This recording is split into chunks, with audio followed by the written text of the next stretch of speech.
All right, good evening, good afternoon, ladies and gentlemen. We are live from Canal Park here in Akron, Ohio, the home of the Rubber Ducks, for today's state semifinal matchup here in Division VII between the Tiffin Calvert Senecas and the Newark Catholic Green Wave. I'm Nate Mullins on the call with Tommy Hall. We've got the Wizard, Greg Kinn, on the ones and twos. We've got our full camera crew here, including Donnie Hannum on main cam, Jacob Ellis in the dugout camera, Emma Moeglin's here taking some pictures for us, and Kyle Holsinger here set to do a full recap after the game.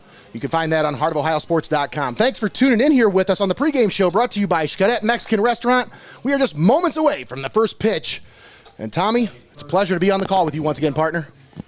Oh, absolutely, Nate. And we couldn't have picked a better stage or a better moment than to join these Tiffin Calvert Senecas on Business Unfinished, a trip back to Akron, as you've seen in the first pitch is in there for a strike.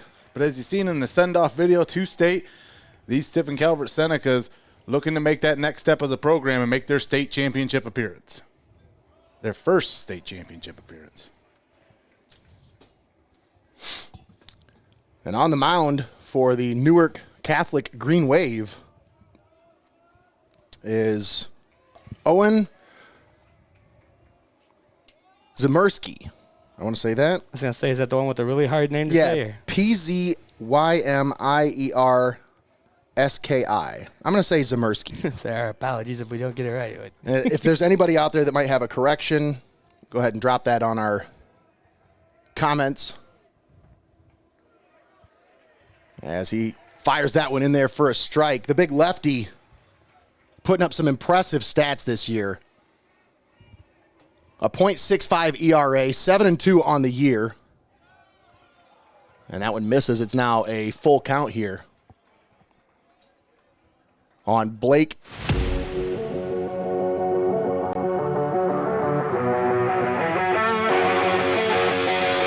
This one up into the stands.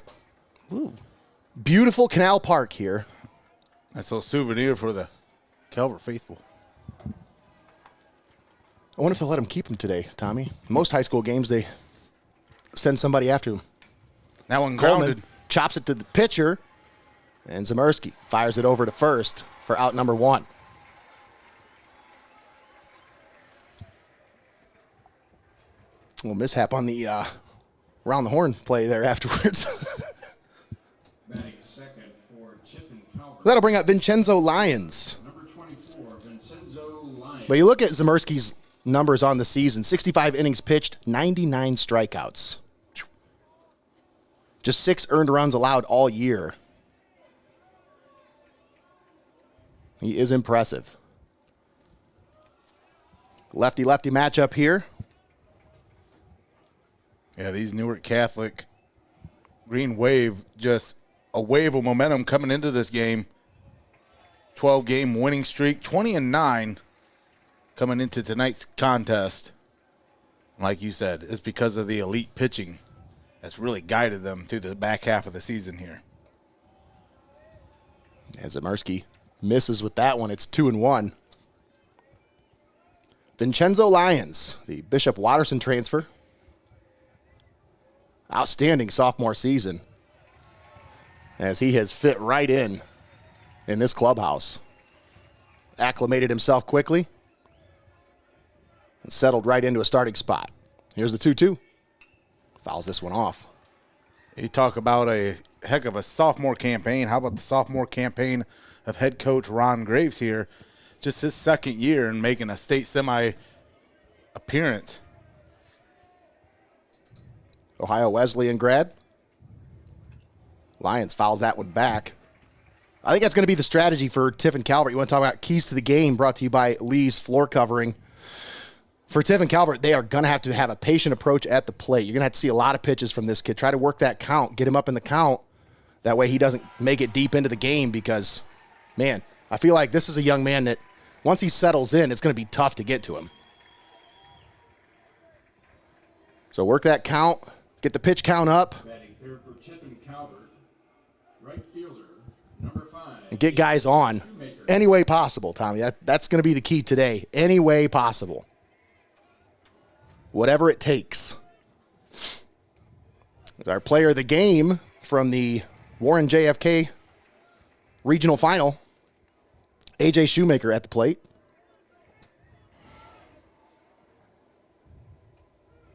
The big lefty fires that one in there for a strike. And it's 0-2 here on Shoemaker. 2 down here in the top of the first, no score. That one misses. I want to give a shout out to the Akron Rubber Ducks crew here. As that camera you're seeing right there, that's courtesy of the Akron Rubber Ducks. This one chopped to third. Pitcher comes off the mound to cover. Snags it, fires it over to first for out number 3. Senecas go 1-2-3 as we head to the bottom of the first. No score. But as I mentioned, Tommy, big shout out to the Akron Rubber Ducks staff here for setting us up with a camera. As typically we have our pitch cam out in center field. It's just an unmanned camera, and there's nobody out there on it. And I said something to them about it. They're like, you know, it's going to be a tall wall to get over out there, Tommy. That's about a 20-foot wall out there in center field. So we already have a camera out there. You want to just feed into it? Well, yeah. So we have a nice pitch cam. We got Donnie up here on the overhead cam doing a great job. Jacob's down there in the dugout getting some different angles for you here today. But those of you tuning in on the broadcast, on the live audio stream, make sure you check out our YouTube and Facebook pages at 7 o'clock tonight for the tape-delayed video broadcast of today's game. But Tommy, you got Blake Coleman on the mound, senior pitcher. Last time we saw him on the mound, he made short work of McDonald and was taken out of that one after just 2 innings because they said, you know what? It was already in control at that point. And they said, why not just save him for these games that matter? Well, obviously that one mattered too, but yeah, these Newark Catholic Green Wave, I mean, their bats are no strangers to hits, but these Tiffin Calvert Senecas, I think that's where they also have themselves a nice chance here in this game, is their ability to hit and get guys on base. That's going to be huge here, but you're going to need a dang near perfect pitching outing by your bullpen, especially again, and that's what got both of these teams here. Just a murderer's row in the bullpen. You're going to have to be dang near perfect today, and I don't expect this one to be loaded with runs, Nate. I think this one, you know, just like the matchup against Warren JFK in the regional championship, it's going to be by the skin of the teeth and down to the wire. And these Tiffin Calvert Senecas, they've proven already that they're up for the task. And once again, against this Green Wave, it's going to be one heck of a ball game through 7 here in this Division 7 state semifinal, Nate. The Green Wave coming into this one at 21-9 overall. Tiffin Calvert at 27-3 on the season.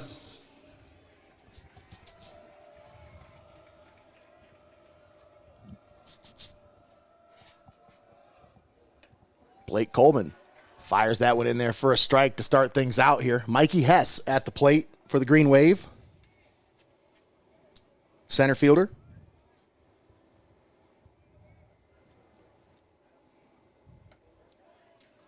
That one misses. Hess is a .383 hitter. 36 hits and 94 at-bats. Swung on and missed. Went fishing after that one. Oh, like the nitty-gritty dirt band. He went fishing in the dark. Now the count's loaded up on him. And that one just misses on the outside. Looking for a pitch he likes here. 2 balls, 2 strikes. Coleman just misses with that one, and it's a full count.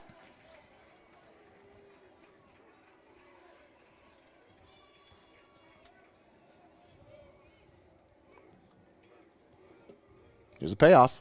Up high. So a leadoff walk. He's seen that one as it left the glove. Lost a little bit of control, causing it to go up a little high. Batting second. Now the Green Wave got a man on. Alex Niggle. As Alex Niggle comes up to plate. Second baseman. Nagel, a .281 hitter. They show bunt, but he pulls it back.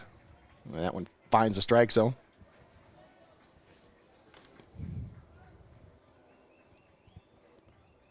Runner at first base. Nobody out here in the bottom of the first. No score. Blake Coleman comes set.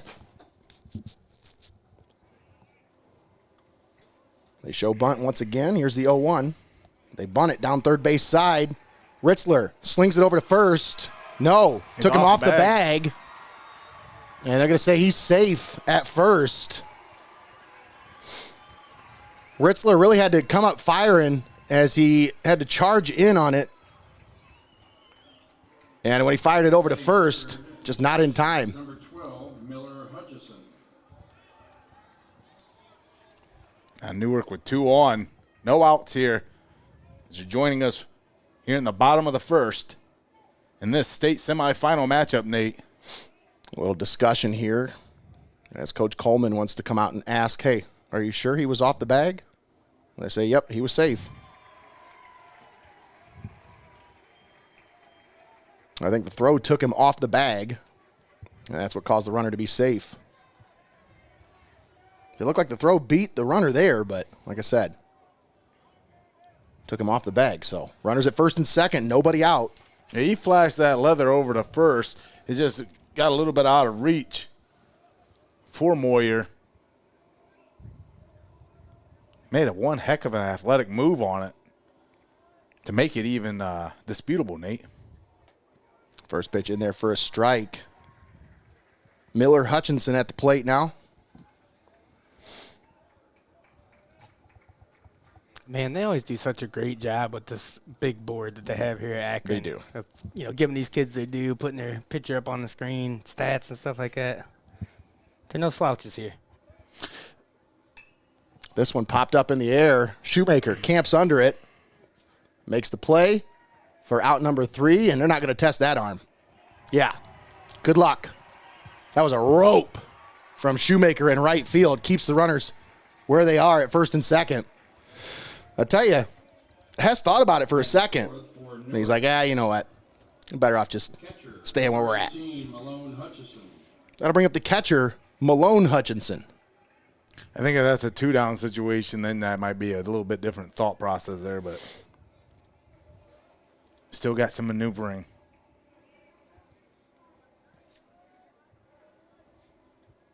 One down.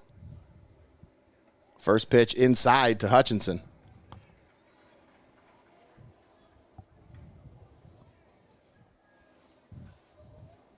Still no score here in the bottom of the first. Winner of today's matchup moves on to face the winner of the Russia and Minster game, which will be played here at 4 o'clock today. That one swung on and missed. Nice looking pitch there by Coleman. It's 1-1.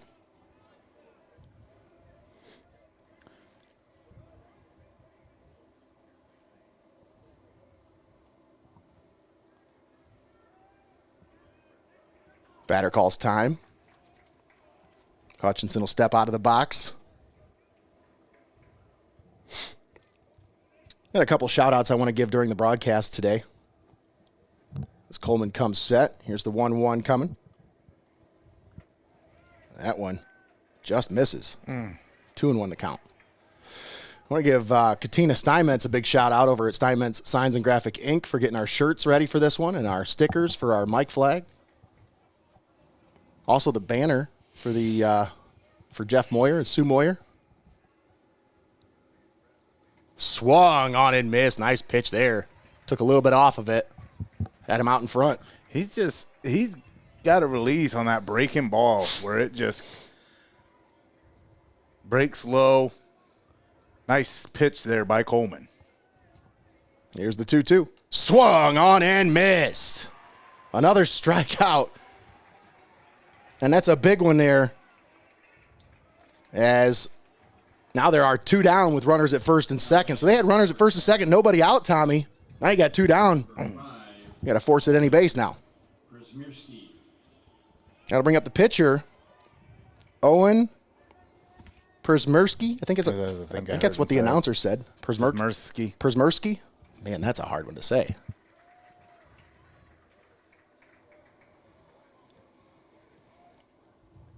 You would think it'd be like Krzyzewski, like the P silent, but no, that sounded like he pronounced it pretty prominently. Here's the 1-0. I think that was in there. Or no, misses. Umpire's got a weird call. I'm not really picking up his call yet because he doesn't have. He slowly releases his. Well, and he's got like a fist for a ball, and it almost looks like a strike call. You know? Yeah. He makes a fist when it's a ball. And I'm like, that's weird. Like, it's not what I'm used to. Oh, the 2-0 misses outside, and it's now 3-0 here on Przmierski.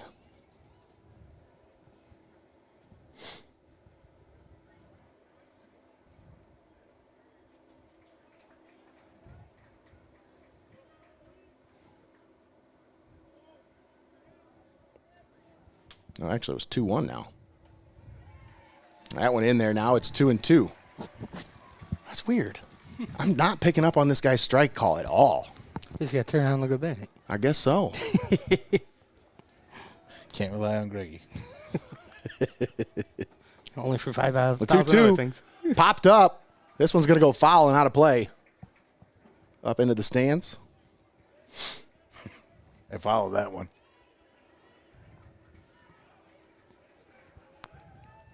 Twenty pitches now for Blake Coleman. 12 for strikes.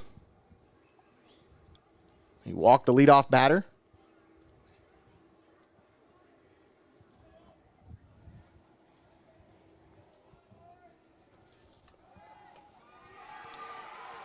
Sits him down. Oh, what a strikeout there by Blake Coleman. Runners were off on the pitch, and Przmierski left the bat on his shoulder on a 2-2 pitch that looked pretty tasty, Tommy. Yeah. I don't know.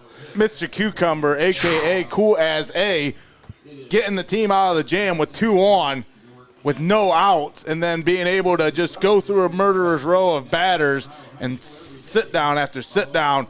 The Senecas now will go into the top of the second. 0-0 ball game here from Akron Rubber Duck Stadium. We'll be back after this. You're listening to Heart of Ohio Sports.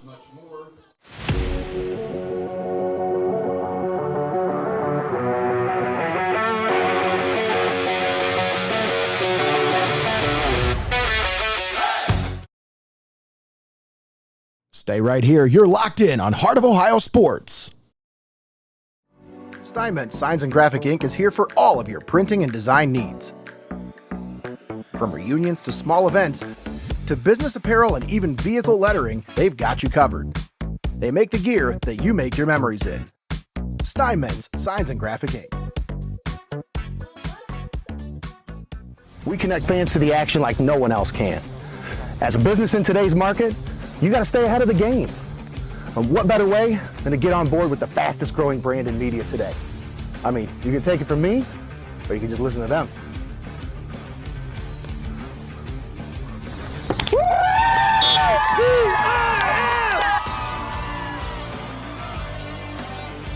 When recruiters want to see our game film, we tell them they can watch it on Heart of Ohio Sports. Stop down to Benchwarmers in Tiffin or call it in for delivery. Fresh cut fries, locally sourced ingredients, and phenomenal service. Give the Tiffin store a call at 567-268-9268 and place your delivery order now. Benchwarmers Restaurant and Delivery. Like, follow, and subscribe to Heart of Ohio Sports on Facebook, YouTube, Twitch, Instagram, and Twitter. All right, welcome back. We're live here at Canal Park. Start of the second inning. No score. It's a 1-1 count here on Connor Moyer as Przmierski fires that one. That one misses. He's hitting about 82 with his fastball, Tommy, so he's got some smoke. Can these Senecas hitters catch up to it? That's the question. Lefty-lefty matchup here. Well, a 383 average here by Connor Moyer. He can definitely get some hits for you. He's got a great eye for the ball. He really does. 36 hits, 5 home runs, 9 doubles, 40 RBIs on the season. Oh! Sat him down. Actually, no. Walked him. Nice. Again, we Did you talked see about the punch in the air the way? Like, Yeah. It's just a good job of him holding Yeah. the bat, though, to not fully swing there. Number 99. So a runner on first, leadoff runner on for the Senecas, and that'll bring up Cameron Moyer. Boy, Tommy, we've seen him hit a prodigious blast. This first pitch swung on, fouled into the seats. Watch out, Donnie. But over at Dill Field at Oberlin College, he probably put one about 370-plus feet over the left field porch. He pickled it there. One half of the Super Mario Brothers. I think whenever he sees his brother on, he's like, hey, let's come home. Both of us. That one's in there for a strike. Oh, that's going to bury him early, I think. 0-2 the count here. Sound like celery crunching over here. Nope, just my neck. Here's the 0-2. Moyer watches that one low. Persmersky cruised through that first inning, 1-2-3. And he puts the first runner on here. He's ahead 1-2. Here's the pitch. Moyer fouls that one off, just fighting away. Fighting it off there. Yeah, he loaded up on that one early and met the ball. And just, man, I'm talking, that would have got under a little bit.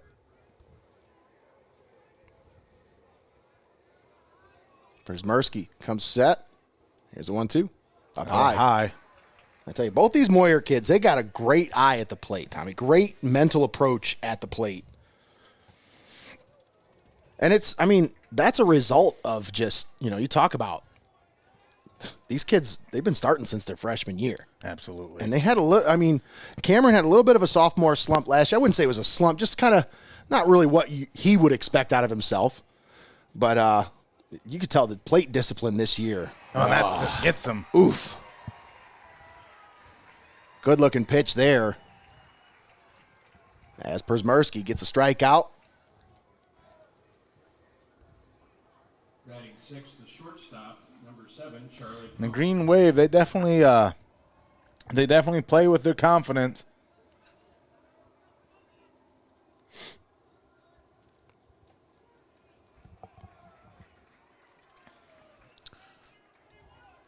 First one, cruises right past for a strike. 0-1 on Charlie Palm.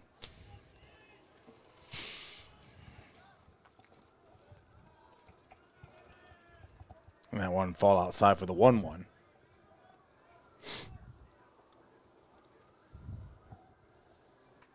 One ball, one strike, one out. Runner at first. Here's the pitch. Charlie Palm takes a swing and a miss at that one. And it's now 1-2. Clock that one at 79 miles an hour, Nate. Looked like a little bit of a slider. That one High again. misses high. Took a little bit off of that one. I think that's his changeup, Tommy. What does it look like? Yeah, he's already implemented 4 different pitches. That changeup's kind of not really hitting, though. Everything else is hitting, but he's not. He's a little high with the changeup so far. There, that one's Got in some there there. for a strike. Good-looking pitch as Persmersky now. That's strikeout number 3.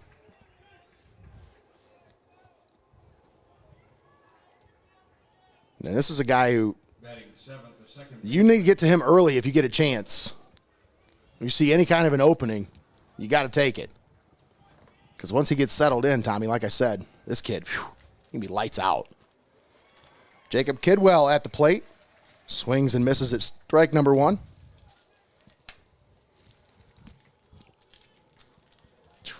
.83 on that pitch. And sends another one careening up high. 2 down with a runner at first. No score here in the top of the second between Tiffin Calvert and Newark Catholic. Persmersky with the 1-1. In there for a strike.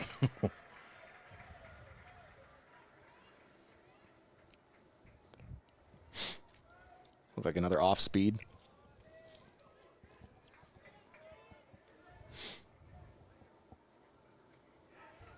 That one misses. It's 2-2 here on Kidwell. We saw Kidwell come out of that game over in Oberlin. We were worried about him initially, thinking that he might have pulled something, but he seems to be okay now. He's back in the starting lineup. That's really good to see because the eye on that. He's a key. He's a key piece to this Senecas full machine count here now. It's 3-2. Payoff. Misses outside. And another walk issued by Persmersky here in the top of the second. Runners at first and second now with Cash Lee strolling to the plate. For Tiffin Calvert, batting eighth, the center fielder, Cash Lee.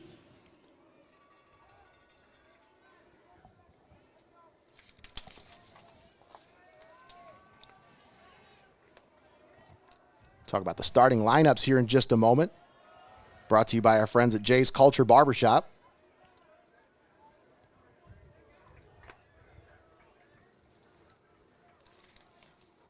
A little mound visit here with the catcher. Just coming out to talk to the pitcher, saying, hey, we got this. As Persmersky, pretty even when it comes to balls and strikes right now, Tommy. He's sitting at 42 pitches here in the top of the second inning. That's what I said is key for Tiffin Calvert. They've got to have a patient approach, work the count. 42 pitches through 2 innings. That's a patient approach. Is that 23 balls, 23 strikes, 19 balls? That one misses inside. And it's 2-0 here on Cash Lee.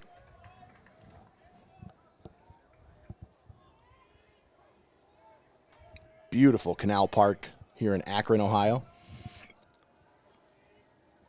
The 2-0. Lee takes a swing and a miss at that one. It's 2-1.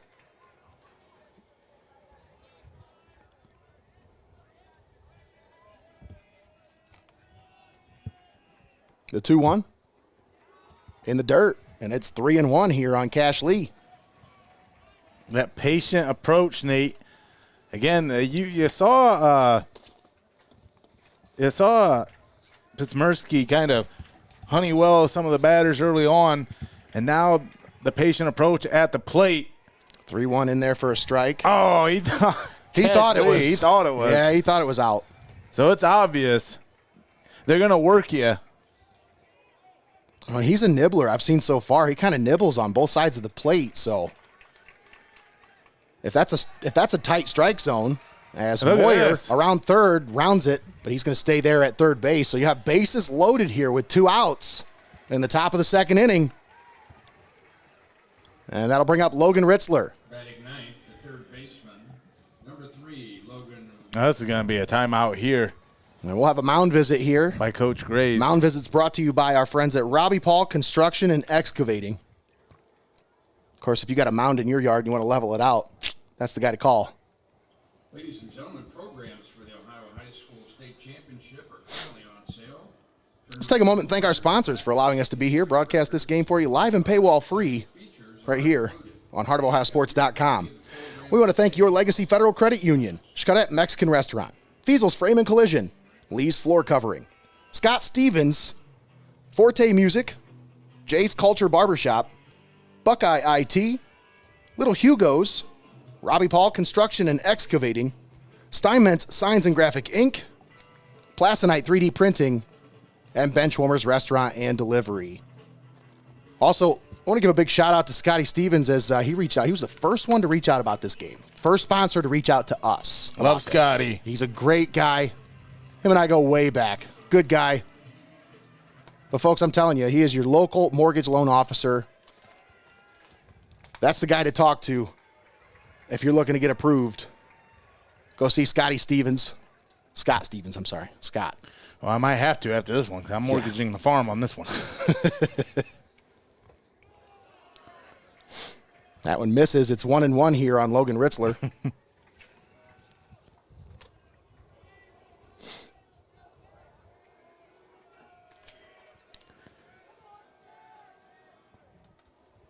Grounded foul at the plate, and it's now 1-2 here on Ritzler.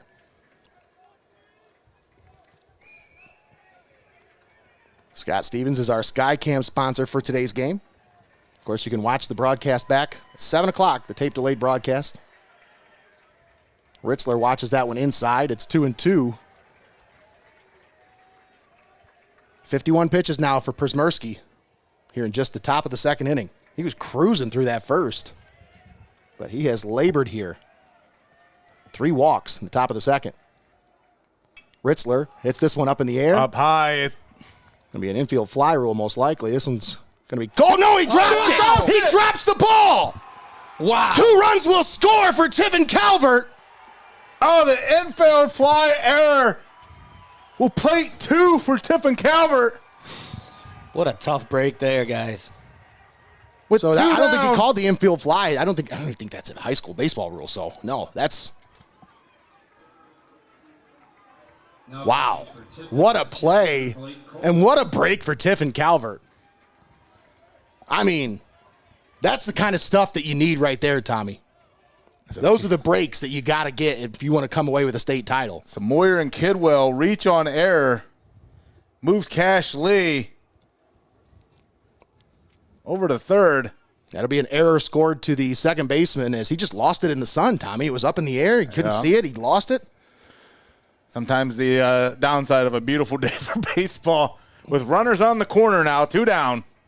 Blake Coleman up to bat. Coleman bunts this one foul. Yeah, maybe he might want to borrow some shades when he gets into the dugout because it's a little bright out there. You just borrow a pair of Greggy. He's got his outfielder shades on. His Connor Rouse shades. Yeah. Oh, yeah. Only the best. Runners at first and third. Here's the 0-1 in the dirt. Is that what they told you at the gas station? Yes. Actually, it was Family Dollar, if you want to know. Yes. Or as our family likes to call it, the Family Buck. The family buck. Here's the 1-1. Grounded back up the middle. Second baseman up with it. Throw to first is not in time. Wow. Coleman beats the throw, and another run will score for the Senecas. It's now 3-0 Tiffin Calvert. Man, he had the wheels on there, guys. Yeah, you see the long strides on his legs as he ran to those first base. last 3 strides, he looked like a gazelle. Looked like a gazelle down that first base line. Left fielder, number 24, Vincent. And now the Senecas on top, 3-0 here in the top of the second inning. Coach Graves wanted to get some clarity by the official. Just wants to talk things over, make sure, hey, is that really the call? But, I mean, you saw Matt Coleman come out of the dugout, do the same thing back in the bottom of the first. So it's coaching. That's what they got to do. They got to get an explanation from the blue. We also get a little bit of a team huddle out there. You just kind of want to breathe for a minute. That pitch count starting to mount. As you talked about, he's about 50-50 on his pitch and strike, or on his strike and ball. They did give him an infield single on that one, so that's the first hit allowed by Przmierski, but the third run on the board for the Senecas. Still 2 down with runners at first and second. So Vincenzo Lyons. Would you say that was a base hit there brought to you by? That is a base hit brought to you by our friends FEASEL'S? at FEASEL'S Frame and Collision. It's the first one he allowed there. As that ball collided with the bat. Let's see what you did there. 3-0 Calvert, top of the second. Lions, inside outs that one. Foul down the third base line. A lefty-lefty matchup here. For Przmierski, those are just the, let's see here. I'm going to make sure I get my stats right here. That is the 15th, 16th, and 17th runs he's allowed all season. That's in 11 games. Dang. So he has put up some impressive stats. But it seems like his defense has let him down a couple times this year because he's only allowed 6 earned runs. And now we got a steal over at third. As Ritzler scampers his way on over. Slides in safely at third without a throw. Also, Kidwell in at second base. Or Coleman in at second base. So runners at second and third, 2 down. And that went up high to Lyons, and it's a full count here on Vincenzo Lyons. And these Senecas, this inning, have been so patient. You've seen 40 pitches this inning, Tommy. You got Przmierski at 60 pitches overall already. It's what you've talked about all season long in the important games, Nate, is being patient against And another walk. Yeah, some of these great pitchers, you have to have patience against them. The fourth walk of the inning issued by Przmierski. And now the base is loaded once again. And the hero from last week at the plate, A.J. Shoemaker. Man, did he really? He turned it on last week in that game. He really did. You almost kind of felt like he was trying to make up for not being able to get that final throw in against JFK the year before. You know? I mean, those are one of those moments that dreams are made out of, but the work's not done. That's right. As Shoemaker makes his second plate appearance here in the state semifinal, Greg. Yeah, we're only in the second. Oh, boy. Yes, buckle up, Buckaroo. It's going to be a bumpy ride throughout the next 6 innings. The 0-1 is in there for a strike to A.J. Shoemaker, and it's 0-2. Bases loaded with 2 down. Seneca's on top, 3-0. Seen almost that sigh of relief out of Przmierski. The 0-2, inside. 34 strikes, 30 balls for Przmierski.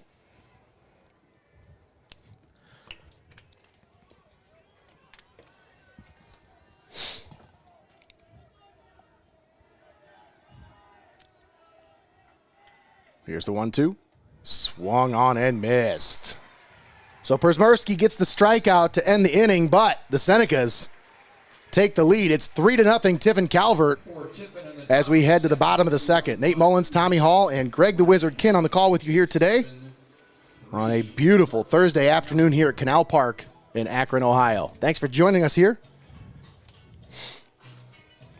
Let's talk about the weather report brought to you by our friends at Buckeye IT Services. As I mentioned, it is a gorgeous day here in Akron. 82 degrees, partly cloudy.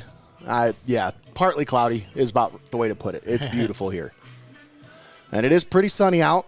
That's what caused that second baseman to not be able to come up with that last out. It extended the inning for another run. Yeah, it kind of sucks that depending on the time of day you play the game, the sun will be in a different place in the sky, and they got the early game today, so he's looking right up at it. And in some respects, once you take a 3-run lead, Nate, I mean, you can't kind of have that Michael Scott approach. You don't really have to outlast the batters. You just have to outlast the bullpen. And you've already talked about this pitch count starting to mount on Przmierski, who's really been the crux of what's got Newark here, along with that great bullpen. So that's going to be one of the things to keep an eye on, especially here, is if whether or not the Calvert Senecas now can get some quick outs here too and not have to allow their pitch count to start mounting. Because, again, I said at the top of the program, this might be one of those games where you just have to go bullpen against bullpen. And it's going to be a warm one out there, Tommy. As this game wears on, it's going to start getting warmer. It's supposed to get up to 85 by the time this game is over with. So, fellas, before this game, they need to stay hydrated. I was going to say, before this game even got started, we was out there sweating pretty good, just setting up. I was up here in the air conditioning sweating. What are you talking about? I was like, close that door. I was cooking during the pre-show. Yeah, I've seen you down there. I was running them steps like the Philadelphia Library. That's good. Man. Not sample player. Oh, yeah. Well, sample player, he's had a tremendous season. He'll be leading things off here. I can't help myself. I love it. Watch his name really be. Now coming up to bat. Sample player. We got Hal Gillespie at the plate. Yeah, they got it now. First one's in there for a strike to Gillespie. Right fielder, number 10, Hal Gillespie. And so the right fielder,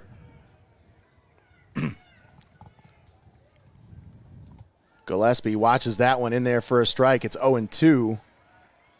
253 hitter on the season, 19 hits and 75 at-bats.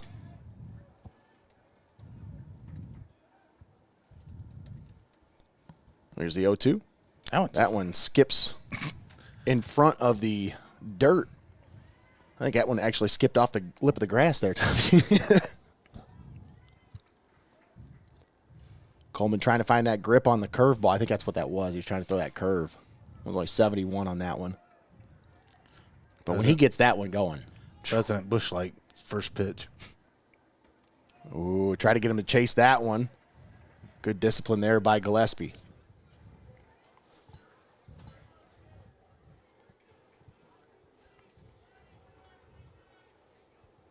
Swung on and missed. Boy, he took a huge hack at that one. Yeah, I heard that one all the way up here. I felt it. Donnie's shirt was blowing. Third baseman, number 33, Max Moore. Yeah, we had to make sure we kept Donnie close to us because I don't want to send him down there in the dugout and get eaten alive by the opposing team. A nice shirt provided by STEINMETZ Signs and Graphic Ink. Yeah. Once again, huge shout out to Katina, as I kind of gave her this order last week. Well, You need those breathable shirts around this time. I know. I know. I was going to say, also, fellas, we're talking about STEINMETZ Signs and Graphics today.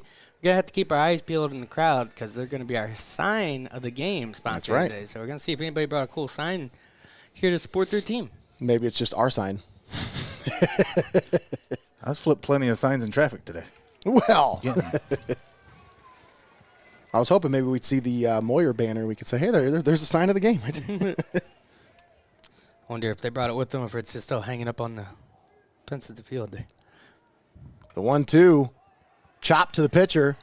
Coleman fires it over to first for out number 2. He's going to make sure he's on the bag this time. Now, I'm going to tell you, the last thing Newark wants is Blake Coleman to settle into this one. Because this is a pitcher that you give him a 3-run lead, and, I mean, Now batting for Yeah. Newark Catholic, the first baseman, number 11, Andy Gossett. he's going to get pretty comfy out there. You're going to need him to. And I don't mean that in a bad way. It's not like he's going to sit there and be like, all right, We've yeah, always we're good. talked about his calm demeanor. Even as a freshman, being saddled with an unenviable task, you got a relative, you got a father as a coach, and then you're called to the mound in a state semifinal all them years ago as a freshman. Yeah. And he did not fall under pressure. Just another better team got the more hits that day. And now, you fast forward back at it here. He's been on that mound 3 times in 4 years, Tommy. We'll see if he can get to that mound that no other Calvert pitcher has been able to get to, and that being the state championship. But we've still got a long ball game to go. If you're just joining us, 3-0 the score. Tiffin Calvert Senecas over the Newark Catholic Green Wave, and you're listening to this broadcast live and paywall free, Nate. That's right. Here on heartofohiosports.com. The 3-0 is in there for a strike to Andy Gossett.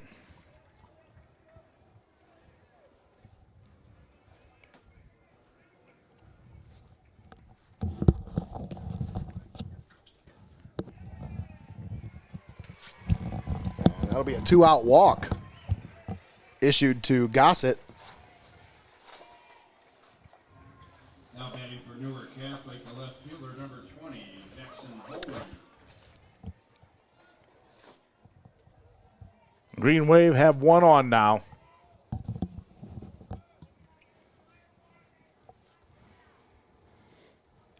One on with 2 outs.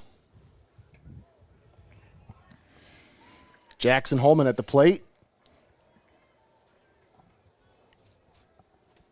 Picture in picture, you think you're a clever guy, don't you? I am a clever guy. Love the touch here in the state semifinal that you'll be able to find on Heart of Ohio Sports later on after this broadcast concludes. You'll be able to relive this one around the dinner table tonight, Nate. That's right, 7 o'clock for the tape-delayed video broadcast. Might be even sooner, just depends on how fast we can get it uploaded. We were on our way over look at here. that This one. grounded to short. They go to second for the force, and that is out number 3. The Green Wave leave one stranded. Senecas lead it 3-0 after 2. We'll step aside, take a timeout. We'll be back. You're watching Heart of Ohio Sports. 3, Newark Catholic, nothing.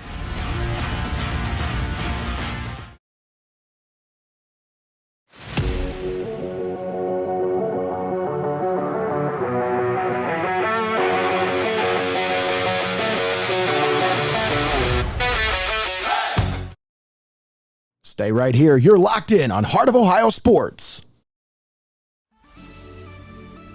Welcome to your Legacy Federal Credit Union, your trusted community credit union for over 70 years. We're not just a credit union, we're your personal financial counselor. Your Legacy Federal Credit Union is a full-service financial institution tailoring solutions to your needs. Whether it's your first home or planning for the future, we're here to help you find success. Your Legacy Federal Credit Union, a legacy built on trust, commitment, and community. Your legacy. Buckeye IT Services is a trusted partner for cybersecurity, fully managed and co-managed IT support. Municipalities, financial organizations, and mature businesses turn to them to eliminate IT stress and enable growth. Visit BuckeyeIT.com today to start your partnership. Like, follow, and subscribe to Heart of Ohio Sports on Facebook, YouTube, Twitch, Instagram, and Twitter. All right, we are back here at the top half of the third inning. Tiffin Calvert leading 3-0 over Newark Catholic here in the state semifinals, Division VII baseball. I'm Nate Mullins on the call with Tommy Hall. We got Greg the Wizard Kinn here on the ones and twos. Kyle Holsinger writing a recap for us. Donnie Hannum on the main cam. Jacob Ellis on the dugout camera. And Emma Moeglin here taking some pictures. We got a full crew here for this state semifinal. We start top of the third inning the same way we started the top of the second with Connor Moyer at the plate. 2-2 count here on the junior catcher. He watches that one down low, and it's a 3-2 count. Boy, they're just working the count on Persmersky. I mean, they are just making him labor through this. 70 pitches now in the third inning. They said, you made us try to say your name. Up high, and I think he'll take his base here. And for Connor Moyer, that is walk number 2. He scored a run his first time Now batting on first base. Cameron Moyer. That'll bring up Cameron Moyer. Struck out his first time up. Persmersky had a walk and then struck out Moyer and Charlie Palm. He said, if my brother can walk, then I'm going to run with a home run. Yeah, right. Then he walked Jacob Kidwell and Cash Lee to load the bases for Logan Ritzler, who hit a pop-up to second base. And thanks to my cousin Carter Mullins chiming in with a little message here. If I got to do my, I got to read through these rule books over the offseason because no infield fly with 2 outs. I think that's a pretty much universal rule. I knew about this. It's like logged back there in the memory somewhere. Just like, I don't know. The things that you forget. Well, But yeah, there are no infield fly with 2 outs. So you only cover how many sports a year and other events. well, it's one of those obscure rules. You Try to really remember everything here. Boom! Moyer Whoa! smokes that one into left field. Opens up a big can of Chef Moyardee as both brothers on first and second base. Nobody out. No outs here for the Senecas. Now batting for Tiffin And Persmersky sitting at 73 pitches now. Here in just the top of the third inning.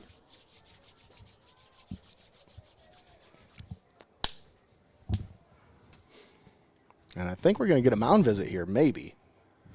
We do have a relief runner at second base as Gabe Baddock checks in. Now running at second base, number 30. Yeah, it looks like they're all going to gather over here. Well, Could be a everybody's gonna gather. pitching change here.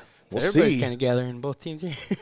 We'll see what the call is here. But we got runners at first and second with nobody out here in the top of the third inning. Ladies and gentlemen, did you know that This mound visit brought to you by our friends at Robbie Paul Construction and Excavating.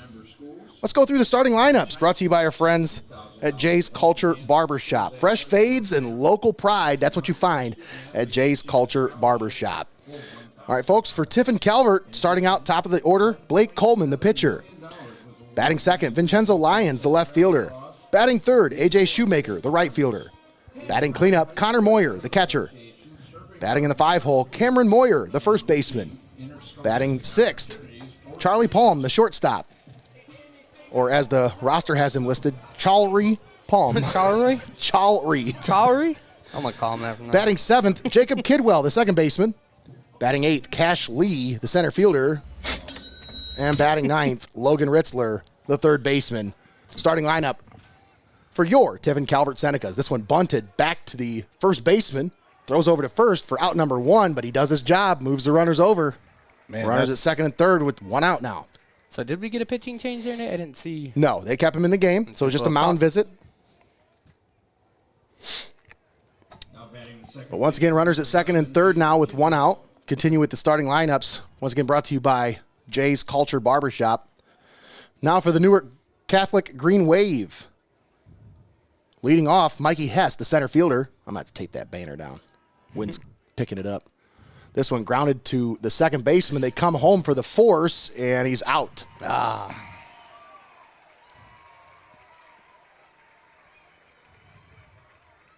So they got the runner at the plate. Runners at first and third now. Actually, it wasn't a force. He had to tag him. But Only one down, right? 2 down now. Oh, 2 down? 2 down. Runners at first and third with 2 down. My bad. They got the lead runner there, so that'll bring up Cash Lee.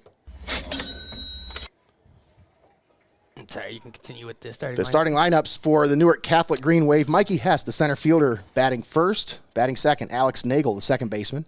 Batting third, Miller Hutchison, the shortstop. Batting fourth, Malone Hutchison, the catcher. Przmerski fires that one low. That one misses to Cash Lee. Now it's seemingly he's not giving him that strike zone. Owen Przmerski batting fifth, the pitcher. Hal Gillespie, the right fielder, batting sixth. Max Moore, the third baseman, batting seventh. Andy Gossett, the first baseman, batting eighth. And rounding out the starting lineup, Jackson Holman, the left fielder. There's your starting lineups for both teams, brought to you by Jay's Culture Barbershop. 2 great-looking lineups, just like the ones you can find over at Jay's. That's right. He's got all the kids looking the best. I'm telling you, folks. That's like the spot for all the high school kids in the area. Everybody goes to Jay. Here's the 1-1. In there for a strike to Cash Lee, and it's 1-2. Runners at second and third with 2 down. 3-0 Calvert here in the top of the third. Przmerski comes set. Here is pitch number 79. Lee hits this one into the air. Second baseman gloves it for out number 3. But the Senecas leave 2 stranded. They lead it 3-0 as we head to the bottom of the third. 1 hit and no runs. Not a bad inning there. Got some people on base, but the Green Wave just doing their job, making sure nobody gets across home. That's right. And that was a nice glove by Nagel to get the Green Waves to close this one out. Once again, 3-0 Tiffin Calvert. Heading into the bottom of the third here at Canal Park in Akron. Winner of this game moves on to face the winner of the Minster-Russia game, which will be played later today at 5 or 4 o'clock. I think it's 4 o'clock. Either way. Later today. It's happening. Trust me. But you can catch the tape-delayed video broadcast of today's game later today on our YouTube page, also on our Facebook page. Just search Heart of Ohio Sports on either one of those social media platforms, and you'll find the video. This guy's familiar there on the big screen. Hey, old Uncle Lento. Who's working these cameras? How do they know? How do they know? Jacob's using the other camera, I guess. No, the shot's too steady. Oh, now stop. Jeez. I'm going to show him that. He deserved We're on the that way one. home. He deserved that one. Oh, my goodness. Man, I tell you what, guys, I never get tired of coming to this place. Not one bit. Matter of fact, let me see something here. I want to switch to the announcer cam here in a second so we can show everybody how nice it is in here. Announcer cam brought to you by our friends at PLASONITE. I want to give a shout out to Mark Flaler. Tommy, those circle mic flags, you guys were so obsessed about Where's with it at? Where's it at? WWE. Get it on the camera right now. It's over Where are we there. at? It's over there. Here we go. Listen, Nate, it's not my fault that the WWE has been light years ahead on these kind of things for forever now. And when I saw them, I was like, we need some round mic flags. Those are so How dope. cool is that? Those are so dope. So, yeah, I mean, tricked out, He hooked us up with those for sure, man. And within a day. Like, you sent him the file? You're One like, day. "You're not Literally, proud of the your file." next day He's like- after I sent him the file, I'm like, hey, can you make these? He's like, yeah, I can do that. He's like, Greggy's been bugging me about these, and he's like, I can do that. Well, and then the funny thing is, he's like, well, you're going to have to put your own foam insert inside of them. And then he brings them to me with foam inside. It's like, cool, I went ahead and did it for you. Like, that's the kind of service you get at PLASONITE 3D Printing. Mark Flaler, just a great guy. I mean, if you haven't had a chance to actually meet the guy in person, I mean, just one of the nicest guys you'll ever meet. Willing to bend over backwards for everybody. And he's done a lot for us, for the city. That one fly out to center field for out number 1. And meanwhile, Mikey Hess led things off here at the top of the third. That pop out. So out number 1 is in the books. Blake Coleman on the mound. This is his third inning of work. He's sitting at 40 pitches, 24 strikes, 16 balls through 2 1/3. But yeah, big shout out to PLASONITE 3D Printing, our announcer cam sponsor for today's game.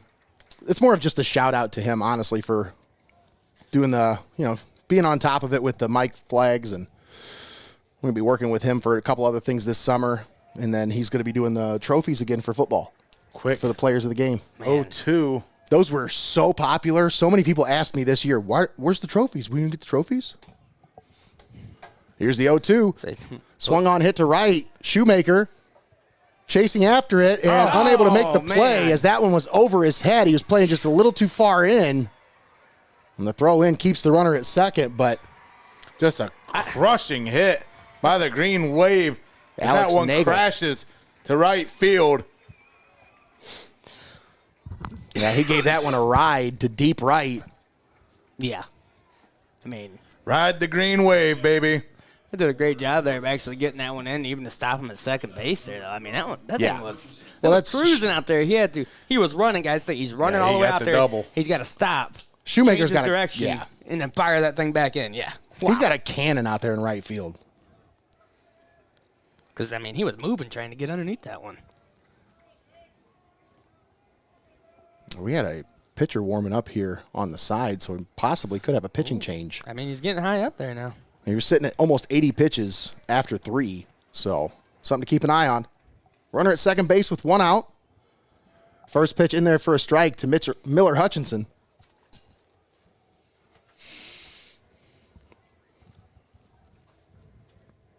The 0-1 grounded back to the pitcher. Actually, shortstop's going to have to make a play. There's really no play to be made.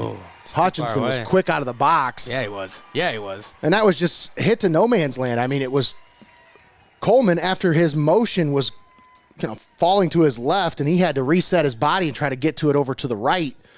He wasn't able to make that play. And then the shortstop, Charlie Palm, had to come in on it, and there was no play to be made. So runners at first and third with 1 out.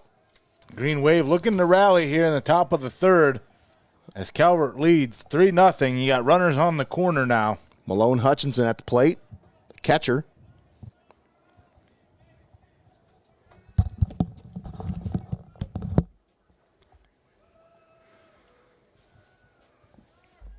Oh, showed bunt for a second. That first pitch over and an error over at the throw to second. They're going to plate 1. Oh, my goodness. As Nagel comes on home after the throw down to second by Moyer. Just off target. Unable to be gloved. Man, just a simple little mistake like that. And that's not something you see a lot from the Senecas. Especially, this season, they haven't had too many mistakes like that. But that one could be costly there. What a play. Newark. Tremendous maneuverability between the bags. The stolen base. Forced to throw down to second. And that mistake now has given the Green Wave new life here in the top of the third. 1 down. Runner on second. It's a 1-1 count here on Hutchinson. This one hit foul down the first base side, not out of play. And these bats starting to come alive a bit for the Green Wave, Nate.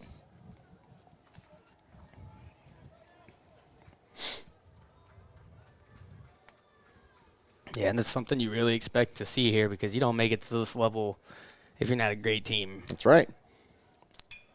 Ooh, This one hit to short through the infield. It's another great They're hit. going to send the runner to the plate. The throw to the plate is off the mark. Wow. And it's a one-run ball game. And the Green Wave starting to square up on Blake Coleman now, as that's 3 straight hits allowed by the senior. Turnabout is fair play here in the state semifinal as Pismirski felt the wrath early on that allowed the Senecas to get 3 plated, and now 3 straight hits out of the Green Wave. And we're going to have a relief runner down at first base. So I'm a little behind on this, but that should be another base hit there by FEASEL'S frame and collision. I like giving shout-outs when it's appropriate for the base hits there. For sure. So a little bit of a new sponsorship there for today. Owen Presmirski is the batter. Well, 3 hits will give FEASEL'S 3 big I'll tell you collision what. booms. So FEASEL'S probably loves baseball season. They probably get all kinds of dents and stuff they get to fix from people going to the baseball games. He's heading down in second here. Now that one off the catcher's mask. Little scamper. Yeah, it makes you wonder how many cars he's fixed dents or something in from baseball. Right? He said, I can sponsor baseball. I can give back. This one hit back up the middle, but the second baseman, Kidwell, was all over it to make the play for out number 2. Snagged that one right up. And he had a jump on that one, Greg. He must have saw that one right off the bat.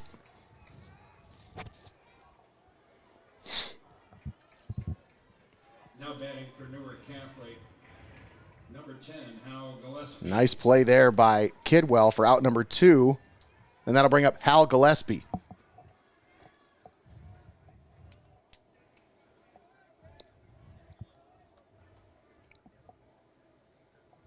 Two down, 3-2 Calvert here in the bottom of the third. First pitch misses to Gillespie.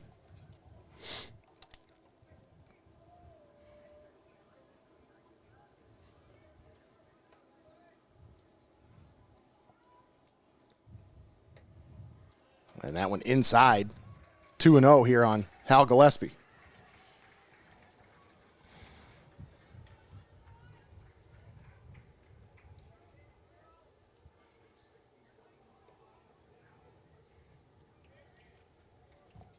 The 2-0 in there for a strike.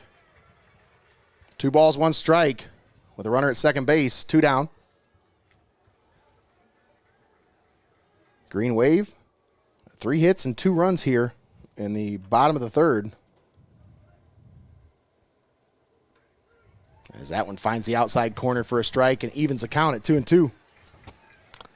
Speaking of the Green Wave, and I was thinking about Wave and Nate, you see the children's hospitals over there? Yeah. Makes me think about that college team that they all turn around and do the wave to the children's That would be hospital. pretty cool.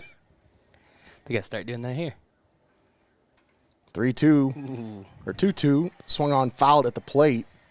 Right back to the pitcher. They should have let Jacob sit with his camera right where that kid's sitting on buckets of balls or whatever. He's the bat boy. He's got room. Are you relegating him to bat boy now? No. He would for sure probably get hit there somehow. That's just his luck, though. You hit it by the bat, and then player didn't even let go of it. The 2-2 Ooh, buddy. just misses outside, and it's a full count here on Gillespie. Tight zone today. Yeah.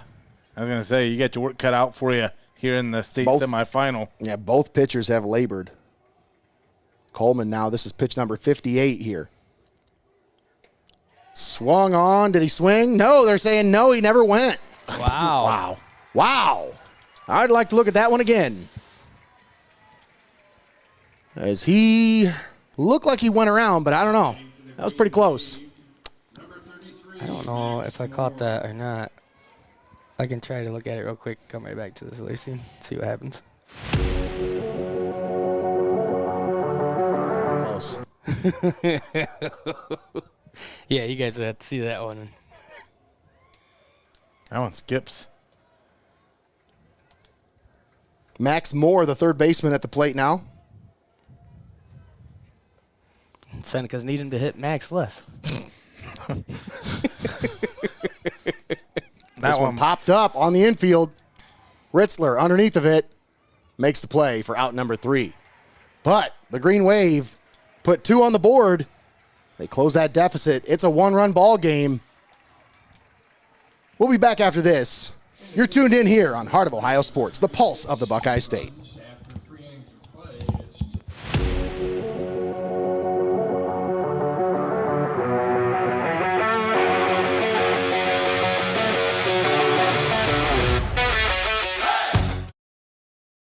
Stay right here. You're locked in on Heart of Ohio Sports.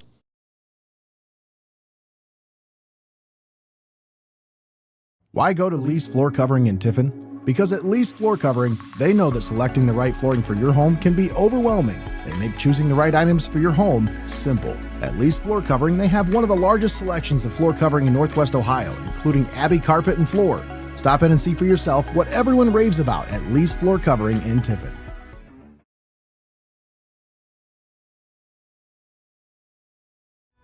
Discover your passion for music at Forte Music in Tiffin. Whether you're looking for lessons, instruments, or accessories, Forte Music offers everything you need to take your sound to the next level.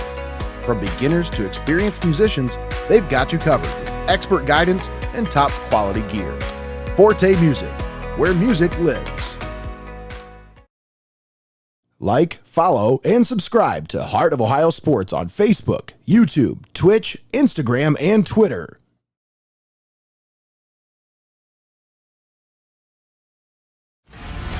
All right, welcome back. Camera. There we go. Jacob! What did I tell you? What are you doing? There's nothing. What are we doing? And we're back here on Heart of Ohio Sports. Start of the 4th inning. Sorry for everyone listening. Logan Ritzler leads it off for the Senecas. It's 3-2 Tiffin Calvert.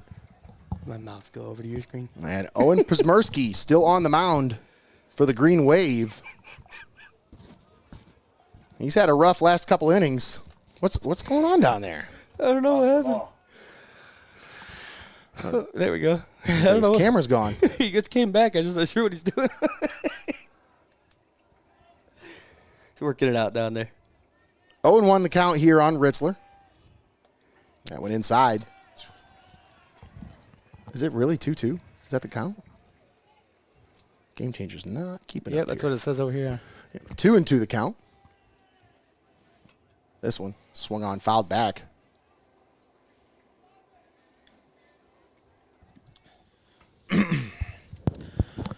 The approach has been a little bit more aggressive since allowing runs, Nate. Yeah. I think you can't allow yourself to get off kilter. Ritzler swings and misses at that one. And Przmierski picks up a strikeout there. But like I said, Tommy, they had an opportunity, and they were able to take advantage of it, picking up 3 runs on the board. But you got to think, like, they left bases loaded, and then they left 2 on in the last 2 innings. So, I mean, there's a couple more opportunities to extend that lead out. With a guy like Przmierski, you want to hope that, you know, maybe he's not settled in now. Maybe he's feeling a little bit better now. He's got a 1-run deficit. Coming out there firing here in this inning. Right there, that was pitch number 87. 48 strikes, 39 balls. Starting to work that count a little better now. It's a 2-1 count here on Blake Coleman with 1 out. Top of the 4th.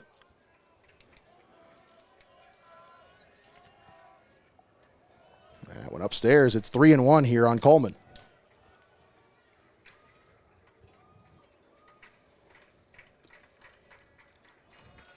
Coleman 1 for 2 with an RBI. Watches that one up high and earns himself a 1-out walk. So for Przmierski, that is walk number 6 on the day today. So he has had some command issues throughout this one. Kind of a little unexpected from him. Yeah. Well, I was going to say, one of the things, you know, these Senecas, they've loaded the bases twice, but they had 1 hit off of that. And, you know, a lot of it was due to the walks.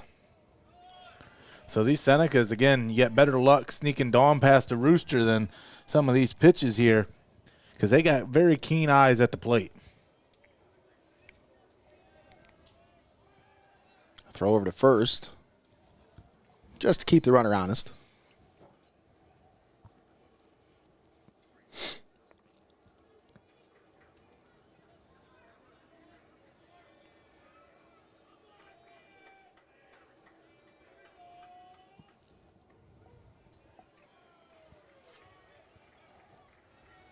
One the count. Talk about Przmerski. Last time out against South Webster, he went 7 innings, threw 98 pitches through 7 innings, 10 strikeouts, 1 walk, 1 earned run, 4 hits allowed. So, But he's allowed 1 or 2 here today, what'd you say? none of them are earned, but 3 runs allowed. 6 walks, 5 strikeouts, 2 hits, and those 3 runs on the board are not credited to him. They're credited to his defense.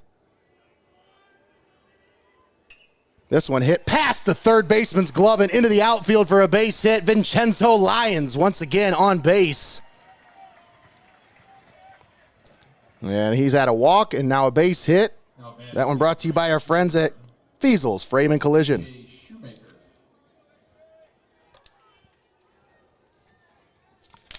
Big old base hit for Vincenzo Lyons. And now the man A.J. Shoemaker back up again, Nate. Try to do some damage here.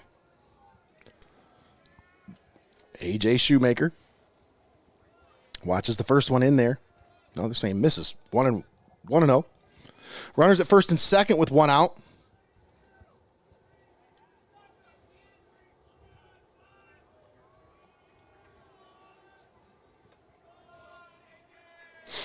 That one misses. It's 2-0 here on Shoemaker.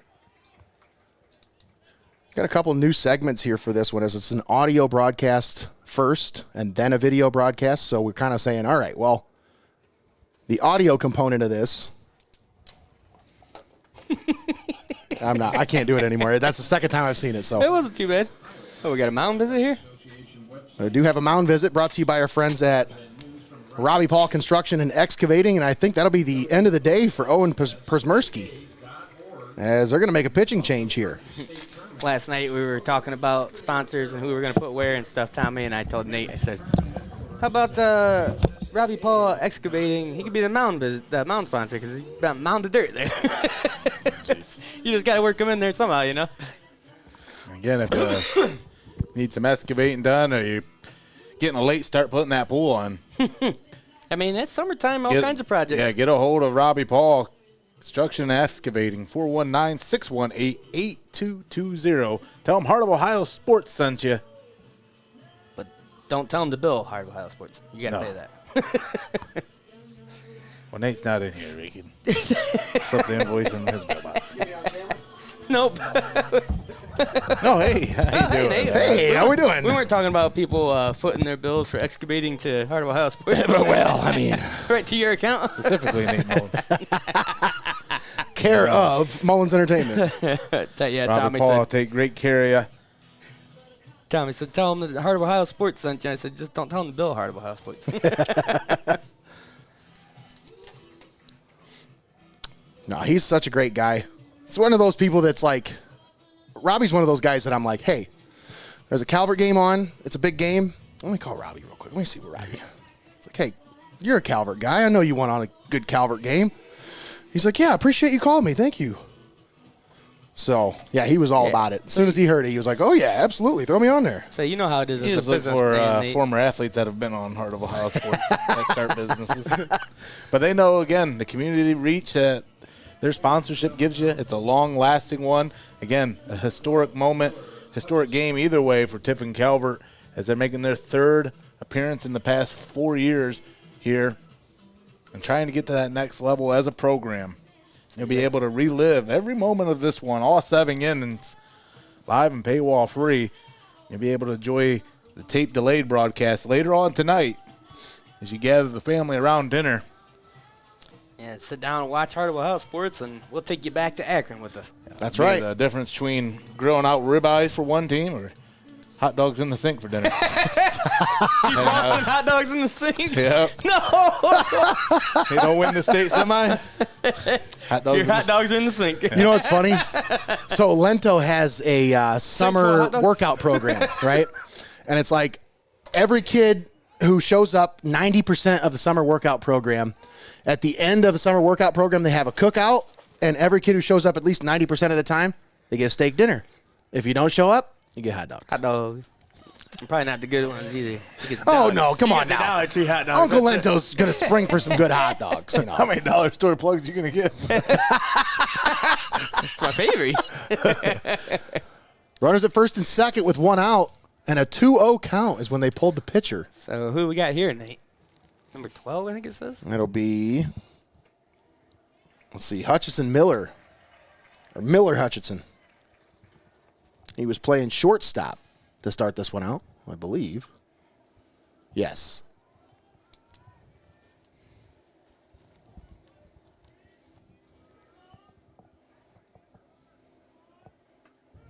Oh, that one. Got some zip on it. It's Akron 82. zip. Some Akron zip on it. I'm laughing because I'm watching the other screen and the transmitter kind of messed up a little bit. And so it did that thing where it went slow and then it went really fast to catch up. So he like threw that pitch twice as fast. And Tommy goes, whoa. 82 Here's the on that 2-2. one. And they're going to say, We're having some issues with that. what happened there with the batter called time? Yeah, ump didn't look like he was ready. I think the ump called time. He said, just chill. Ooh. Yeah, I'm not sure what happened there. Green Wave fans did not enjoy that. Yeah, I think the batter called time and then swung at it after he called time. Yeah. 2-2. Runner on second. Swung on and missed. Shoemaker 0 for 3 today. Now batting, the catcher, number 4, Connor Moyer.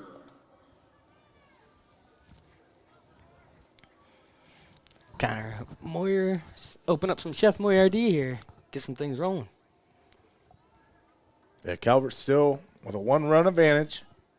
4-3 ball game here.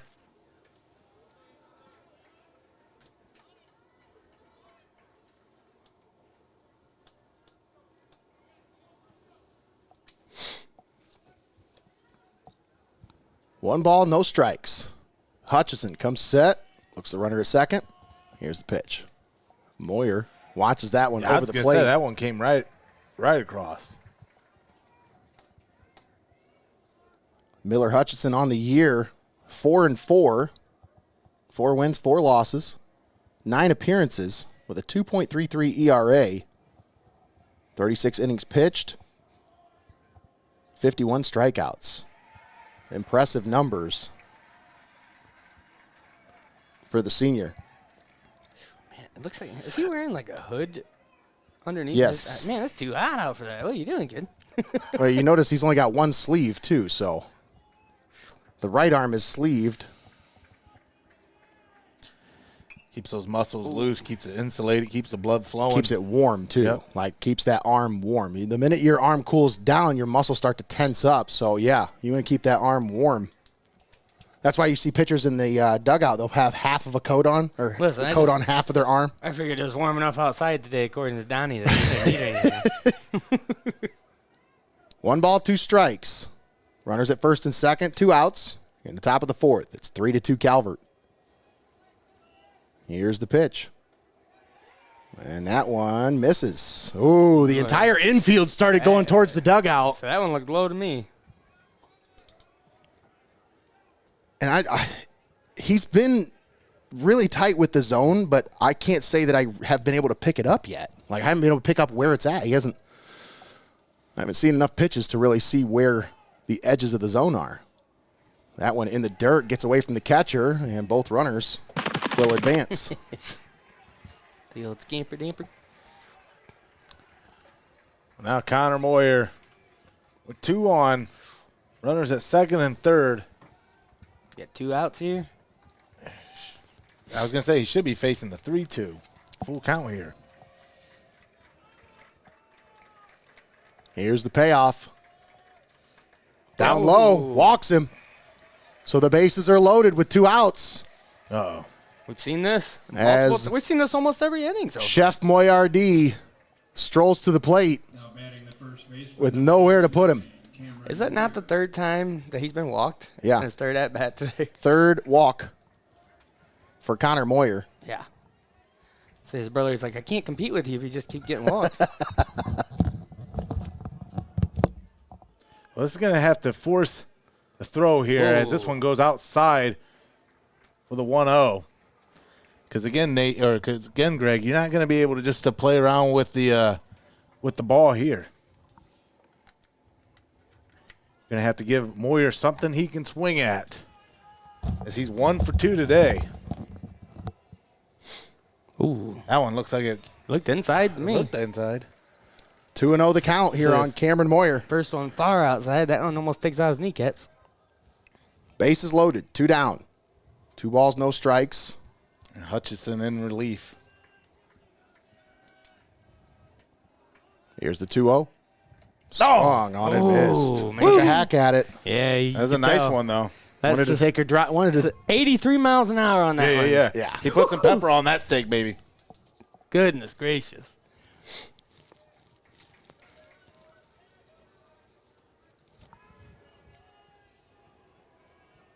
Here's the 2-1. In the dirt. Catcher keeps it in Yeah, front of him. that was Nice a good job job. by the catcher. Real good job keeping his head on a swivel there. 85. Now, I don't want to assume here, but we have Miller Hutchison on the mound, Malone Hutchison behind the plate, senior on the mound, sophomore behind the plate. You would think they're at least somehow related. Do we have? Yes. We'll see if the laser focus here with a 3-1 count and played another runner. And that one's in there Gives for a it- strike. Yeah, that was a Full nice count. This is what you love here. I Oh, baby. feel like we're just having deja vu here, fellas. Bases loaded, 2 down, full count. Nate, what are you doing here? Got to come after him. I'm staying low. I don't want to give him anything high.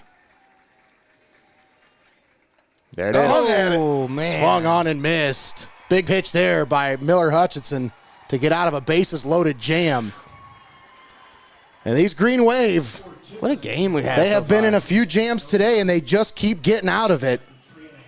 Yeah, no kidding, These guys. Senecas are just letting them go. I mean, they've left a lot of runners stranded here today. I'm pretty sure that we've had a bases loaded situation with Senecas every inning so far, and they've managed to be able to get out without letting well, except for the first inning there. But out of that, Well, that's what happens when you shore up the pitching.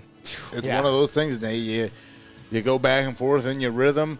You know, sometimes you're on, sometimes you're off. But I think Pismersky did enough damage and got himself out of those jams that when Hutchison came in relief after the mounting pitch count, Hutchison's came in and done a nice job there, getting the team out of the same jam that they've faced over the past 4 innings.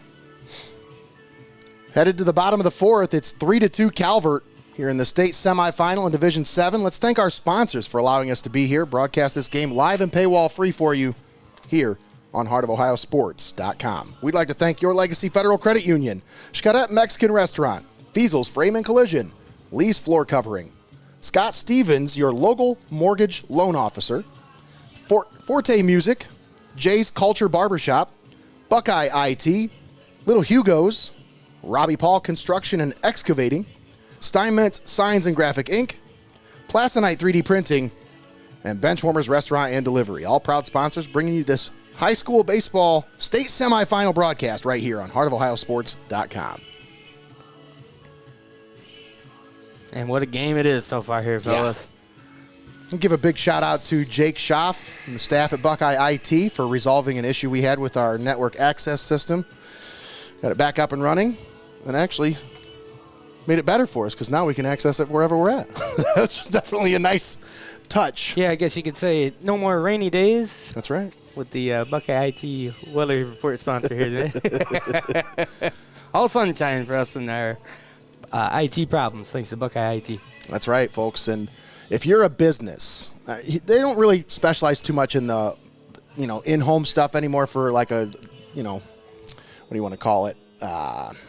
not commercial, but more of a residential Yeah. service. They don't really specialize in that anymore. It's more of a commercial service. They're not going to come hook your grandma's Nope. Wi-Fi Nope. TV up for her. It's not that kind of a company, folks. This is a big-time IT company. They work with big-time companies, a lot of big names in the Seneca County and surrounding areas. So if you are a big business and you struggle with IT problems, I mean, they work with the biggest name in Seneca County, Hardwell House Sports. Come on now. get with the folks at Buckeye IT Services. Leading off here in the bottom of the fourth, Chris Garber. We have a pinch hitter here. As Garber, first time at the plate today. Hey, pause for a second. I think we got a couple Senecas that are running out in the field there, like going over to. Possibly going out to warm up, maybe. Got to wait till they get off the field here so we can resume the play.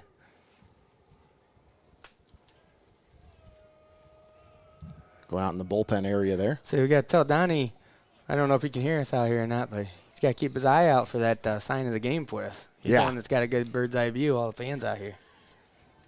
Yeah, a couple of things to look for here towards the conclusion of this one. The STEINMETZ sign and Graphic Ink sign of the game. And then, of course, the snack of the game brought to you by Little Hugo's. And no, I'm not eligible to win that one. You're not the prize? What? No. Well, I don't even care Can't be anymore. named snack of You're the not game. the snack, huh? All right. I don't even care anymore now. But, yeah, that's all to come up as you're joining us live and paywall free here on HeartofOhioSports.com. 2-2 the count. And now it's a full count here on Garber. He's worked this count against Coleman here to lead off at the bottom of the fourth. And these Green Wave, they had a string of hit in the last inning. That payoff misses. Ooh. And Garber draws a leadoff walk. Now batting for Newark Catholic, the left fielder, number 20, Jackson Holsinger.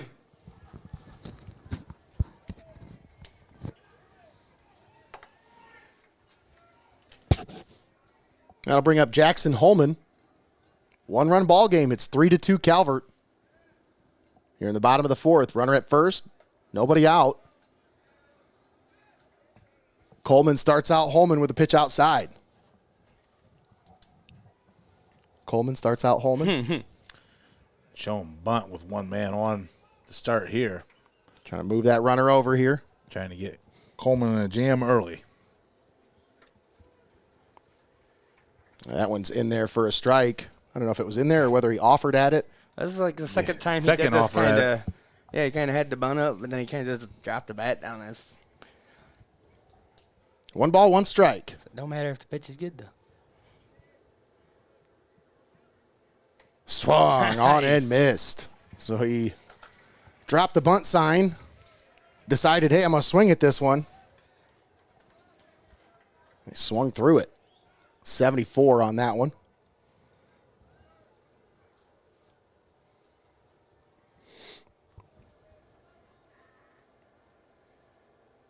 This one hit into center. Cash Lee camps under it, makes the play for out number one.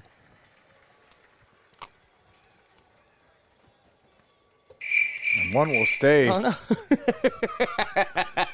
No, not crickets. Not tag and go to second. We want Cash. We tried to hit the button on the wrong pad. My bad.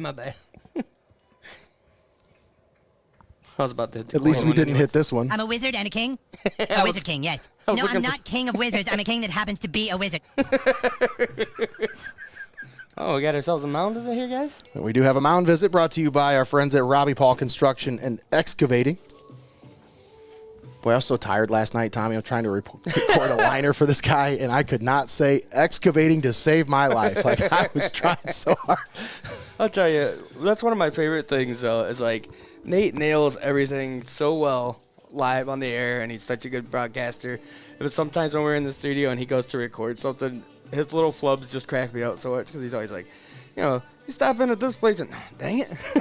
That's not even that big of a mistake, but it's And like, just like he doesn't do it live really, but when he's trying to record it. That's quite the wind up for the guy that signs your check. He's a great broadcaster. Man. I'll tell you what, this guy. what check? 1 ball, 2 strikes.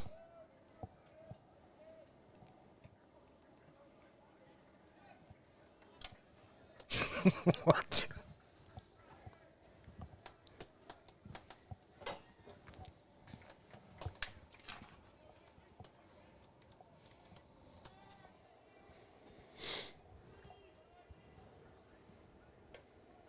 That went up high. 2-0. Had the count wrong. They're not quick with resetting the counts on the scoreboard. Sometimes that next batter will be 2 pitches in before they reset it. I tell you guys, I was kind of looking out at the crowd here, and I'm like, man, I thought maybe there'd be more of a showing from both these teams, but I forget that we're in a big park, and that kind of makes it look, it kind of dwarfs the size of the crowd here compared to high school games. Not to mention it's 1 o'clock on a Thursday. Yeah, that too. Tuition's expensive.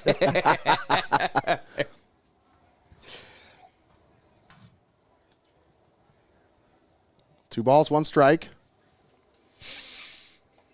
That one drops in there for a strike and evens the count at 2-2. So it sounds like you guys are saying it might not be the most convenient thing to be here today, so folks are lucky to have us here. That's right. That is right. We're lucky to be here, man. 2 balls, 2 strikes. Runner at first with 1 out. Here's the pitch. Just outside. And it's a full count. Does that little section over there say foul territory, like a bird over here? Yes, it does.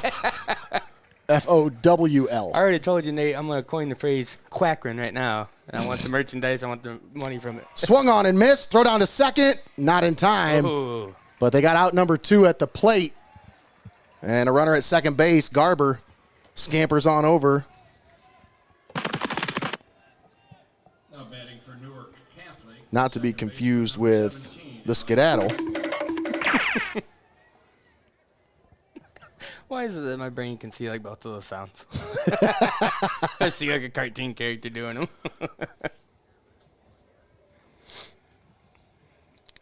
Here on the Hanna-Barbera broadcast.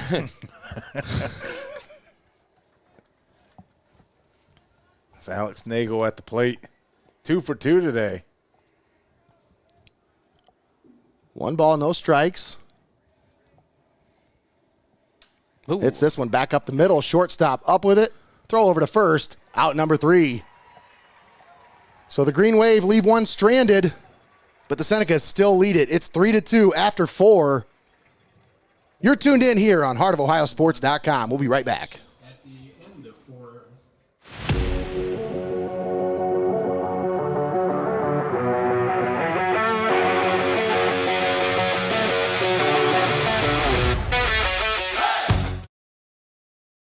Stay right here. You're locked in on Heart of Ohio Sports. Fueling fans and families all season long, XCARET Mexican Restaurant is proud to support the Calvert Senecas. Stop in after the game for fresh, authentic flavor and hometown hospitality. Don't forget the queso. Let's go Senecas!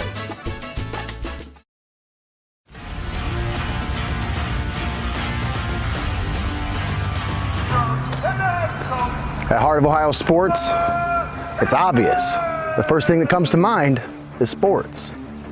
But we do a lot more than just cover live sporting events.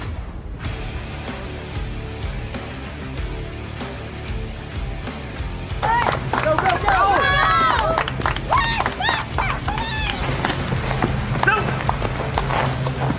When we want to watch our highlights from last night's game, there's only one place we go: Heart of Ohio Sports. Little Hugo's is Tiffin's longest-running ice cream store, in operation since 1949. A local family-owned business, you know them because of those famous shredded chicken sandwiches and their delicious fresh lemon slushes. Stop by today and take advantage of their convenient drive-thru, where you're sure to find something for the whole family to enjoy at Little Hugo's on West Market Street in Tiffin. Like, follow, and subscribe to Heart of Ohio Sports on Facebook, YouTube, Twitch, Instagram, and Twitter. welcome back to Canal Park here, the home of the Rubber Ducks. State semifinals, Division VII baseball. Tiffin Calvert leading 3-2 as we start the 5th inning. Nate Mullins and Tommy Hall on the call with you here today. Greg the Wizard Kinn on the 1s and 2s. Donnie Hannum doing a great job on the overhead cam. Jacob Ellis in the dugout cam. And then Emma Moeglin taking some pictures for us today. And we also have Kyle Holsinger doing a write-up for us. You can find that on heartofohiosports.com after the game. Tommy's over here being the snack that you can't have. That's right. No snack. Still Charlie coming. Palm at the plate. Little Hugo snack of the game. I'll tell you what. I was down there at the concession stand. I'd say it's probably going to be hard with this place's selection. They have some good eatings here. Let me tell you. What kind of a snack are you? Like, what kind of snack guy are you at the games? Like, when you're going to a game and you're not calling the game, if you're just coming to watch a game, what kind of snack do you like to go? Tommy? Oh, I love a good pretzel with a good adult pop and, plenty of beer cheese on that. Dip those pretzels in. Non-alcoholic beer cheese, though. But no, pretzel's a go-to. That's definitely a big one. I love me a hot dog at the ballpark, man. You're a hot dog guy? Oh, at the ballpark, you got to have one. Have you ever been to a Dollar Dog Night? No, I'd probably throw up. We did that last year, and I mean, it's an experience. I'll just say that. It is an experience. Now, are those the you got to go. Are those the Dollar Tree hot dogs? No, Like, those are they're Sugardale hot dogs. They're good hot dogs, but it's just they're not the all beef Franks. Let's just say that. And after about 4 of them, you're like, all right, I think I've had enough. Just sitting in your stomach nice and heavy. Yeah. You get to about that 6th inning, and you're like, oh. 2-1 count on Palm here. That one high makes it a 3-1. Actually, they got it at 3-2 on the scoreboard over here. 3-2. Snuck a pitch in there when I was thinking about the pretzel. Payoff, That one gets grounded back up the middle, shortstop, throws it over to first for out number 1. It's a heck of a way to flash the leather. Hey, look at those them tossing the ball around in the infield. That's pretty cool. Nice play there by the shortstop, Alex Nagel. Now batting the second baseman, number 11, Jacob Kidwell. Yeah, what a way to glove that one. Jacob Kidwell at the plate. What is going on with this thing? Come on now. Seriously. Kidwell fouls that one It ain't going at nowhere. the plate. It'll be all right. I know, but I don't want to get in the way of Donnie filming or anything, Jacob wouldn't be worried about it. Stop. That one's in there for a strike to Kidwell. That one came careening in at 84. Ooh, man. I got some mustard on it, She was a cruising. just like my Italian sausage a little bit ago. That one, man. Sets him down. Whew. 87. Yeah, I was going to say that one came in quick. That had to at least match that. Yeah. Quick as a hiccup. Hutchison. Miller Hutchinson's really come in and righted the ship for the Green Wave here. So you talk about quick as a hiccup. Just like that, we're at 2 outs. And now Cash Lee at the plate. 86 again. He's just trying to mow through this inning. Get through the top of the inning. Yeah, you're talking about 84, 87, and 86. Look at that one. Up high. He suckers him in to swing at that fastball. one. That one's got to be about 86, Yeah, 87. that's right. So, 84, 87, 86, and 87 again? Yeah. He's just dealing here. Yeah, that's a dog there. Dog on the mound. The 0-2. Boom. Strike 3 called. Got him on the outside corner. Senecas go 1-2-3. Hutchinson firing away right now. Just pinned the ears back and just went after it. Goodness. 3-2 Calvert heading to the bottom of the 5th. You know what that means, Nate. And it's time now. Make sure you had the right. Hey, you just... It's time now for the 5th inning stretch. 5th inning stretch brought to you by our friends at Forte Music, of course. inning stretch. Oh, yeah, I got to stretch Come out. on, Out. Don't tell me it's a fifth inning stretch. You ain't stretching, Tommy. I can see you. Oh. You better start your stretching. Tommy's like Bob Wiley. I got myself the Cracker Jack. Hey, there's the snack of the game right there. Say we can. Yeah, you want that to be your snack of the game right there? Cracker Jacks. You can't beat that. So buy me some peanuts and Cracker Jacks. I skipped the peanuts today. Give me 1 second. I skipped the peanuts today, but we're going with Cracker Jacks. That is our snack of the game here. Doesn't get much. Switch to his camera. Did you catch me picking my nose? Sorry. Let's see. So my bad. My bad, Tommy. My bad. I didn't know you were on that one. John Nate. Where's Tommy now? There is our snack of the game, brought to you by our friends at Little HUGOS. Let me get it in that shot. And of course, when you're in Akron, you're at the home of the Rubber Ducks. Cracker Jacks. That's the move, folks. Buy me some peanuts and Cracker Jacks. It's time for that fifth inning stretch. Only enough money for the peanut, for the Cracker Jack. Hey, look at that cup. We got to get your duck on, you know? I mean, that may not be a snack itself, but that's part of the accoutrement, whatever you want to call it. Accoutrement. The snack of the game brought to you by Little HUGOS. Go get yourself a snack. And make sure you grab one of them lemon slushies. Yeah, it's a hot one, so you're going to want to gosh, they have everything over there. They really do. Those fresh squeezed lemon slush. I mean, I'm telling you, folks, you can't find one of those anywhere else. They're so good. And I mean, what's more fitting to talk about the snack during the fifth inning stretch there, guys? That's right. It's the best time to get your snackies, bust them open, tear into them. Now, the Senecas are about to tear into the Green Wave here. So we start the bottom of this one, guys. Bottom of the fifth. Miller Hutchinson leading things off for the Green Wave. After he just mowed down the Senecas at the top of the fifth here. Yeah, you aren't kidding, man. Still chasing a one-run lead here in the bottom of the fifth. Is that one going to go past for the 0-2 count, Nate? Blake Coleman sitting at 80 pitches now. That's the pitch mark they pulled Przmierski after 3. This one popped up right to Donnie. Donnie, you going to catch it? Oh. The one time Donnie doesn't turn the camera is the time he just stood there and watched it. He's like, nope, I'm out. I don't care. Donnie's going to be red as a tomato after this one. The 0-2. Outside. No swing.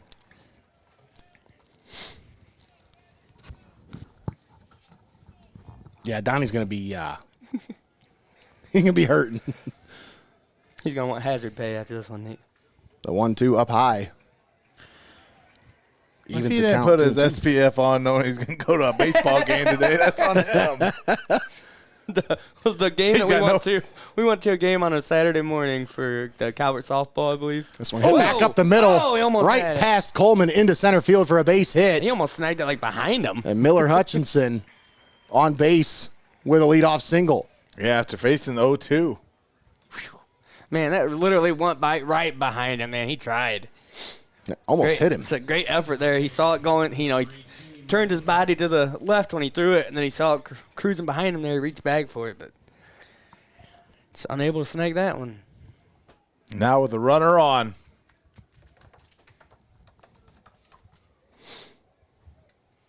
Runner at first with nobody out. Malone Hutchinson at the plate. The catcher. At the plate, all Malone. Listen, we have fun here in Akron. Got some stats for him during this tournament run. Be some stats post Malone. After the game's over, we'll get you some Malone post stats. I was just about to say. It's the butt. Owen Przmierski. Oh, no. They throw it into second. Man, that's just dropped. But Coleman went for the leadoff runner instead of firing it to first there. He thought he had a play at second, but how about a great throw job was off there, the mark. A great job there by the teammate. Center fielder backing up the throw. Yeah, because it kept the runner at second. That could have been extremely dangerous. Heads up play there by Cash Lee. But now you got runners at first and second, nobody out. I just seen on a little replay over there the runner kind of tripped over the base too, so that probably helped him not to take off so fast. We're going to have a mound visit here as Przmierski coming up to the plate. I mean, with guys, 2 on. We're over 80 pitches now. Yep. His speeds have slowed down a little bit. And that's something that they keep an eye on right here. They've got somebody watching velocity on these pitches, and once they start to see that velocity dip, that's when they might start making some hard decisions. You got your senior pitcher on the mound here. He's sitting at 86 pitches. Yeah, no one's a machine, you know. So regardless, you know, this will be the last time he pitches this year because he won't be able to pitch in the next game. So this will be the last time. Be, what, more than 2 days or something like that? Yep. At 75 or more pitches, he's got to rest at least well, then that makes you 2 think, days. That makes you think it's probably going to be really hard to pull him out of this one, Nate. Yep. That's why I say I think you just go out there, you have a conversation with him, and you say, this is your game. Oh, see, as Blake Coleman, the senior, battled his whole high school career to get back to this moment. That's right. Unabashed as a freshman, able to make the run to the state semifinal, but was turned away. And then last season, getting turned away by Warren JFK, avenging that loss and trying bunted pitcher. Throw over to first for out number 1. Wow. Nearly. Yeah. Was it hesitation there? He almost threw to third or something? Well, he was thinking about going to third, Yeah. but that lead runner has been so fast. Yeah. I think he was off on the pitch. I mean, Well, he had no to have outs. been Nate. With no outs, you're going to be overthinking of where you want to do that. You just got to get that first one out and then try to pitch your way out of that situation. Because between the bags, I mean, I can't. that's where you're getting hurt. I can't believe. So runners at second and third now with 1 out. Yeah, I was going to say, I couldn't believe how quickly the runner was to third base, or it made him had to change his mind. And they're going to go ahead and walk the batter here as Hal Gillespie. Go ahead and take himself a base. So loads the bases up here. And that'll bring up Max Moore, the third baseman. And I think they wanted to set up the double play ball here, or at least the force at any plate, at any base. So you try to keep this ball on the infield. Now, you're most likely going to be trying to come home with the ball unless you got a double play ball. I think he had some issues in the infield here. Gutsy play. We'll see if it pays off for the Senecas. Bases loaded with 1 out. 1 score game.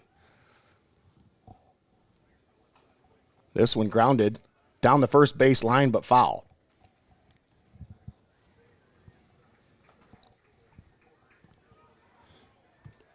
And if ever is a time for a strikeout, this is your time right here. He could really use a strikeout right here.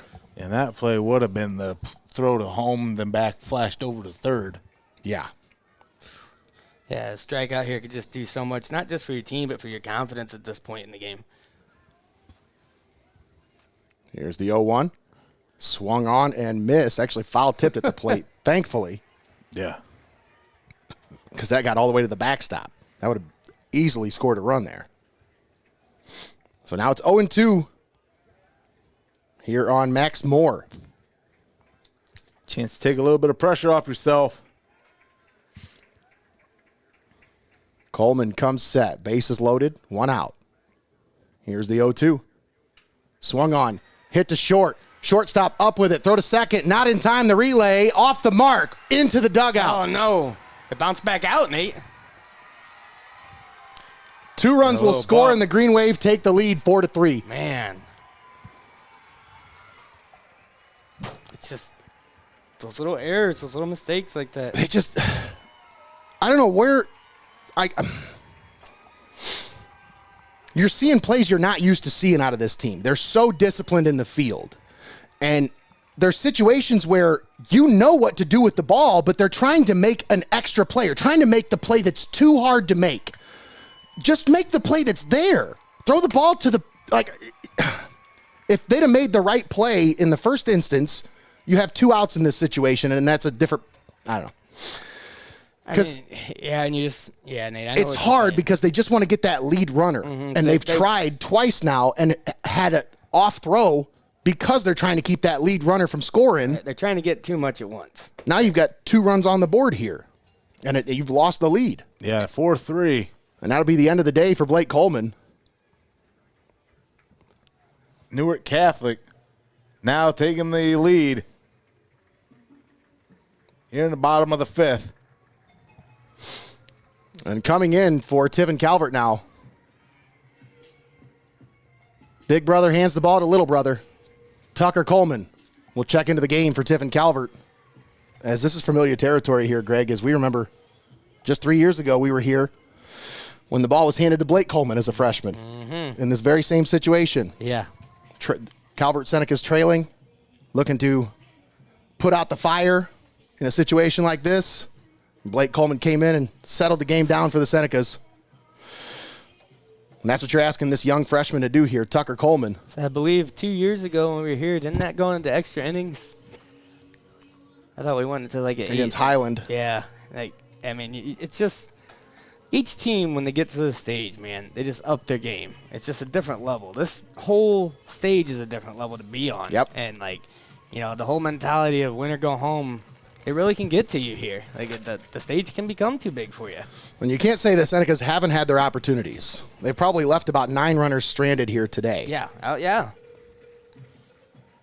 Let me see if I can see a total of left on base here. 'Cause I can think of 2 instances bases were loaded and the inning ended. So that's, you know, you can't be far off at all, Nate. I don't have a total here, but it's... We still only got one. I know down that for a fact they've left the bases loaded twice, and they left 2 on once. And now the young glove, cool hand, Tucker Coleman, take the mound. Runners at second and third with 1 out. And Nate, you've been waiting for this debut for quite a while here in the state semi level. For young Tucker Coleman, we'll see in relief how he does. I had the privilege of coaching this young man in youth football. Now batting number 2, Chris Garber. And just the family, obviously, very well known. Everybody knows the Coleman family. But this young man, the composure that we saw from him as a 5th and 6th grader, I mean, wise beyond his years as a freshman now. So mature beyond his years for sure. And here's the 1-0.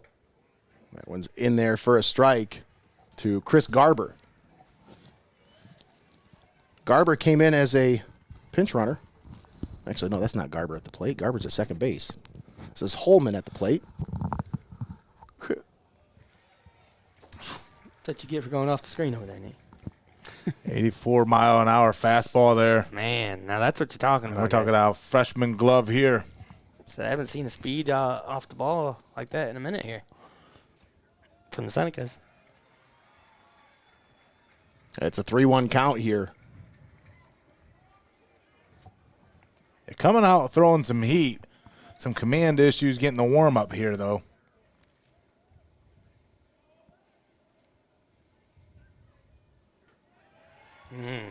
That's going to walk them and load the bases. He flipped that bat to the moon like he hit a home run or something.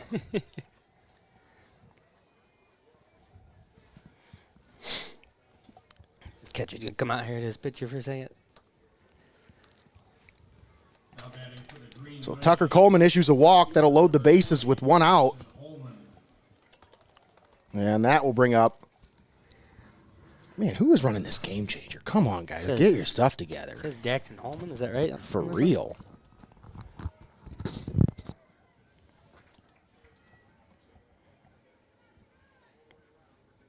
So Jackson Holman at the plate.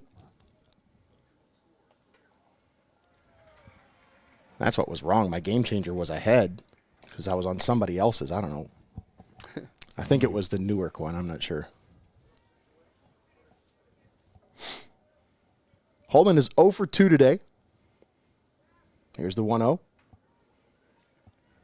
In there for a strike. 1-1. Holman turned away from that one as soon as it left his hand. I'd say the way he stood up at that one, you thought it wasn't good.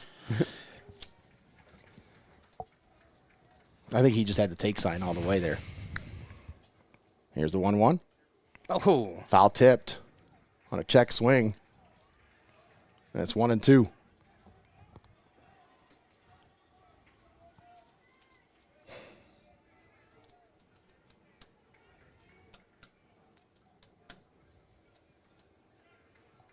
One ball, two strikes, bases loaded with one out.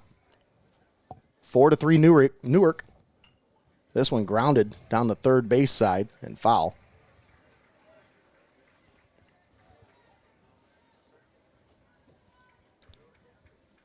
Holman battling out.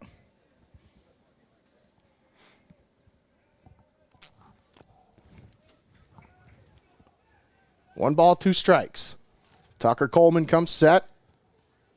Here's the pitch. Fouled off to the right and out of play.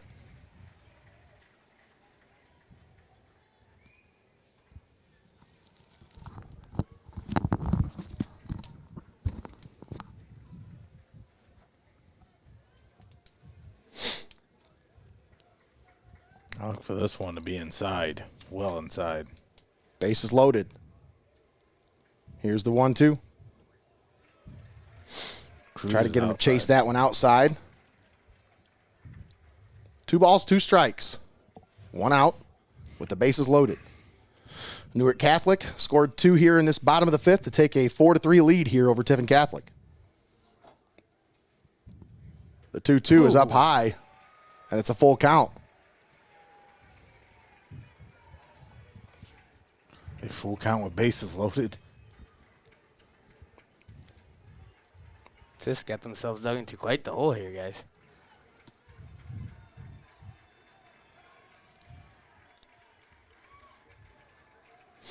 Full count, bases loaded, 1 out. The payoff, fouled. And Holman stays alive.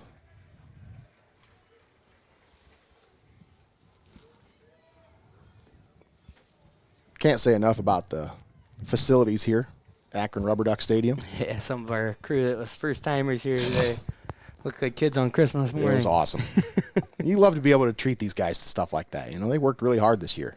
Oh, and it goes down. Wow. Foul tipped into the glove. No. Strikeout for Tucker Coleman. Wow. That is a huge strikeout with the bases loaded and 1 out. Yeah, you've got to get out of this here. You've got to get out of this.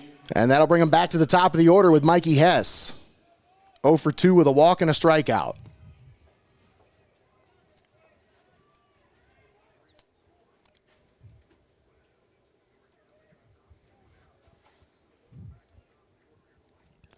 Bases loaded.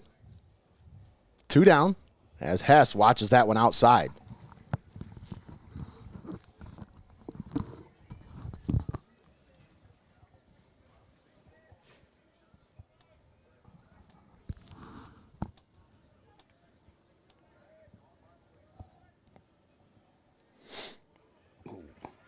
That one misses. 2-0. Tucker Coleman, 42 innings pitched this year, 1.33 ERA. Just 8 earned runs allowed. 62 strikeouts in 42 innings.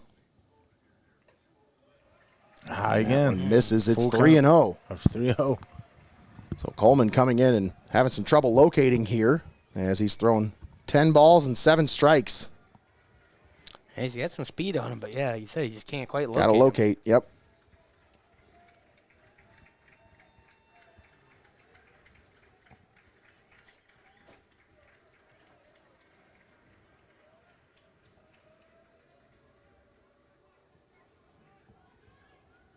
Bases loaded. 2 down, 3 balls, no strikes. Mikey Hess at the plate. Tucker Coleman comes set. Here's the pitch. Catches the outside corner. 3-1. Man, that one was that was a close one there, fellas. I wasn't sure what was going to get called on that one.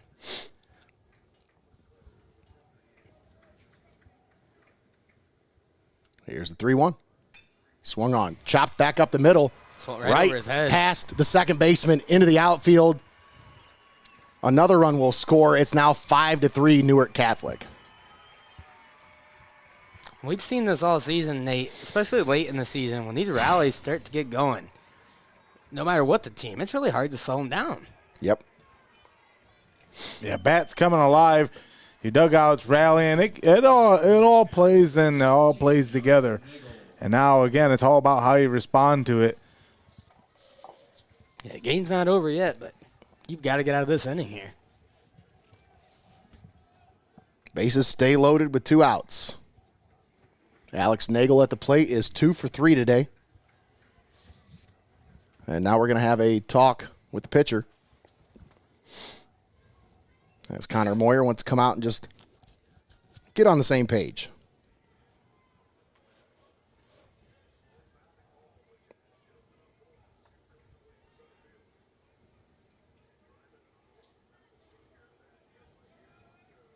See, like I see some of the Rushi players sitting over here in the stands waiting for their game. Yeah. Playing it smart, staying in the shade.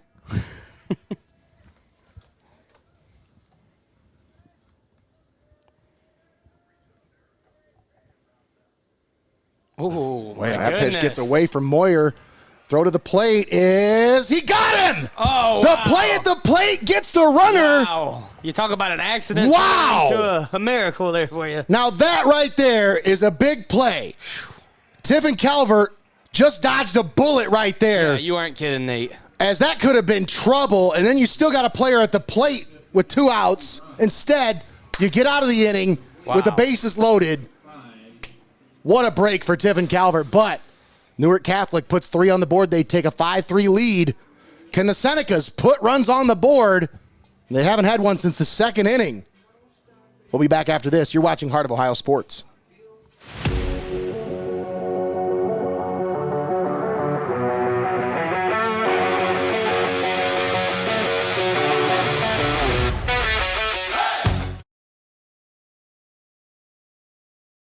Stay right here. You're locked in on Heart of Ohio Sports. Welcome to your Legacy Federal Credit Union, your trusted community credit union for over 70 years. We're not just a credit union, we're your personal financial counselor. Your Legacy Federal Credit Union is a full-service financial institution tailoring solutions to your needs. Whether it's your first home or planning for the future, we're here to help you find success. Your Legacy Federal Credit Union, a legacy built on trust, commitment, and community. Your legacy, your legacy. FEASEL'S Frame and Collision is proud to support the Calvert Senecas on their tournament run. Whether it's a fender bender or a full frame job, trust the hometown team that gets it done right. FEASEL'S, where quality meets community. Buckeye IT Services is a trusted partner for cybersecurity, fully managed and co-managed IT support. Municipalities, financial organizations, and mature businesses turn to them to eliminate IT stress and enable growth. Visit BuckeyeIT.com today to start your partnership. Like, follow, and subscribe to Heart of Ohio Sports on Facebook, YouTube, Twitch, Instagram, and Twitter. All right, we're back here at Canal Park, home of the Rubber Ducks. And Logan Ritzler starts it out by beating out an infield single. How? That throw took the first baseman off the bag. My God. And Ritzler is aboard with a leadoff single. I don't know if they're going to count that as a single. I mean, he was motoring out of the box. So it was going to be a tough play to make regardless. Yeah, he made it to the plate before my graphics were even off the screen yet. He was flying, man. Whew. A good way to start off the top of the 6th here for the Senecas. Outside to start Blake Coleman, 1-0. Coleman looking to get some retribution after he was bounced from the game there on the mound in the bottom of the 5th.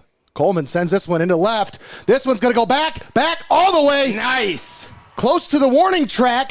They're going to send the runner. home. Ritzler on his way to the plate, and it is a 1-run ball game. Wow. And the Senecas Just like that. say, hey, we're not done yet. Don't you go starting those buses. We still got baseball to play. It's like Nate says in all of our little tagline things, don't go anywhere. You're going to want to tune in for this one, folks. So Blake Coleman laces a double down the left field line. And that'll score Logan Ritzler. And still nobody out with a runner at second base. And Vincenzo Lyons at the plate. Lyons is 1 for 2 with a walk. Vincenzo Lyons, that's my guy. He's just got that name that's got that panache. Yeah, I like that kid's name a lot, too. Remember back in basketball season, me and Nate were like, Vincenzo? You remember when we called him the wrong name? Remember when we were looking at the Hopewell roster calling him, like, I think it was like Chase Kaufman or something? I don't remember. It's something goofy.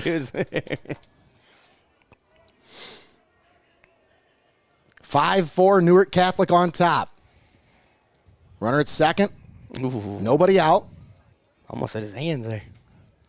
Pitch inside to Lyons. He pulls it back. Count is 1-1.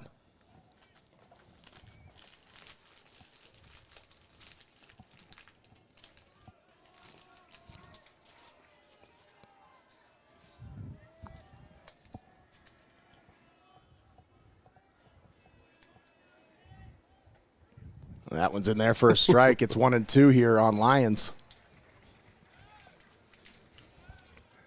I feel like whoever's running the scoreboard is not really paying attention that much because sometimes they wait until the next pitch to put the last pitch up there because they're like, I don't know, was that a ball or a strike? I don't know. Let's just wait till the next one. Hey, I'm not running that scoreboard.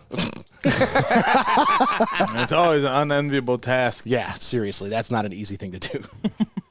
I mean, you got to be paying attention the whole game. You got to be locked in.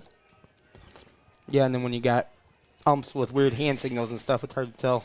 Right. Lions 1-2 count with a runner on second. Oh, wow. That one gets away from the catcher on the strikeout.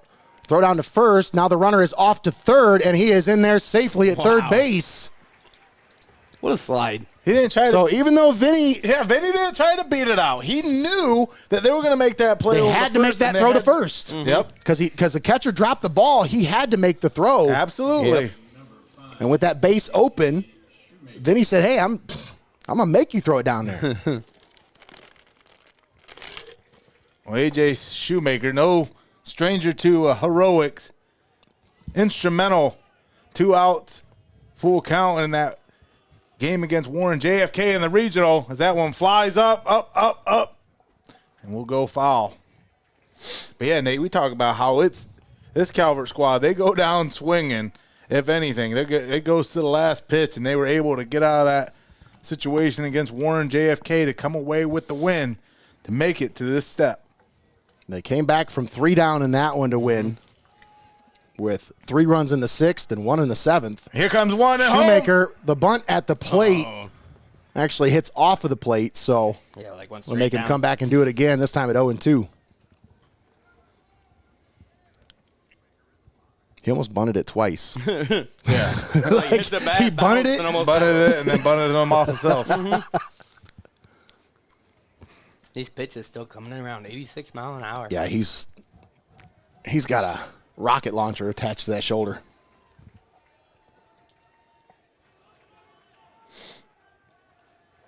Here you go, 2. Strike 3 called. Once again, got him looking. And these Senecas hitters, that's the second strikeout this inning where they're going down looking.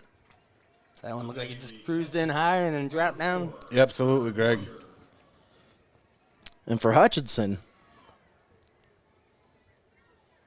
or for Miller, I should say, Miller Hutchinson, that is strikeout number 6. He's already got more than the starter today. As Przmierski went 3 1/3, gave up 3 runs, no earned, 6 walks, 5 strikeouts. Miller Hutchinson has come into this one. I know in the second inning he had 3 strikeouts, but it kind of slowed down after that. That pitch is inside to Moyer. 2-0 the count here on Connor Moyer. I think. Yes, 2-0. Top of the 6th. Newark Catholic leading 5-4 over Tiffin Calvert. The 2-0 misses outside, and it's now 3-0 here on Connor Moyer with Cameron Moyer in the on-deck circle. Yeah, that pitch not coming back inside the strike zone against the left-handed batter. The 3-0, that one finds the edge of the plate. And it's 3-1.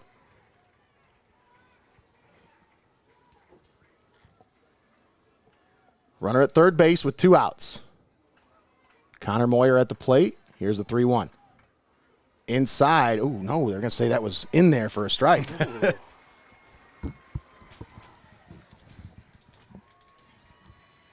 3-2, full count.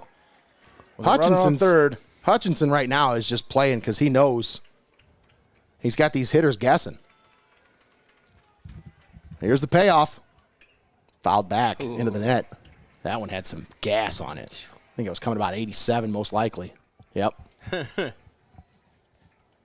He's pretty consistent with that number. Sitting right around 86, 87 most of this one.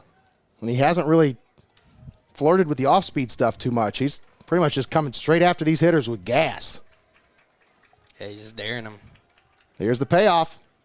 Up high, and he puts him on. So a 2-out walk for Connor Moyer. And I'm going to tell you, Nate, I think that's the play you want. Yeah, with Moyer at the plate, you don't want to give him anything to swing at. Yeah, you want him to walk. Well, for Calvert, too. You want him to get over there and put runners on the corner. Number 99, Cameron Moore. And have Cam. Come do his thing. Yeah. Get you. We've seen his thing. How he's done it this year. Big time hits. And we got a mound visit here.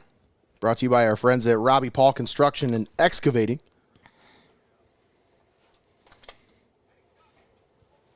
Ladies and gentlemen, the Akron Summit Convention and Visitors Bureau is proud to host Double Play Akron. Once again, a big shout out to the Akron Rubber Duck staff here. Yeah, for real. I mean, letting us use that center field camera. I mean, that saved us setup. It saved us a lot of headache getting ready for this one. yeah, because this is a big place. I mean, it was literally just a one-cord connection and a transmitter over here. And I mean, you know, you're talking about from the moment we walked in the door here, somebody was here to greet us from Akron Rubber Ducks. Absolutely. You know, and then the officials from the OHSAA, they've been in here. You know, anything you guys need, taking care of us, doing a great job about communication, and just great partners to be working with here. Yeah, absolutely. And, you know, Scott Rex was my main contact for this. Obviously, you reach out to Tim Stride with the OHSAA. He's the guy. But Scott was my contact for this site today, and he has just been phenomenal. I just can't say enough about the great staff here at Akron.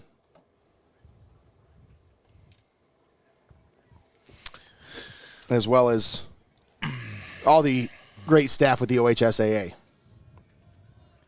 Tiffin Calvert chasing a 1-run lead. Green Wave on top, 5-4. As they call that one a strike. The other one of those just cruises in high and drops down right in. It's a good-looking pitch. 0-1 the count on Cameron Moyer. You'd have me swinging at that all day long. That one outside.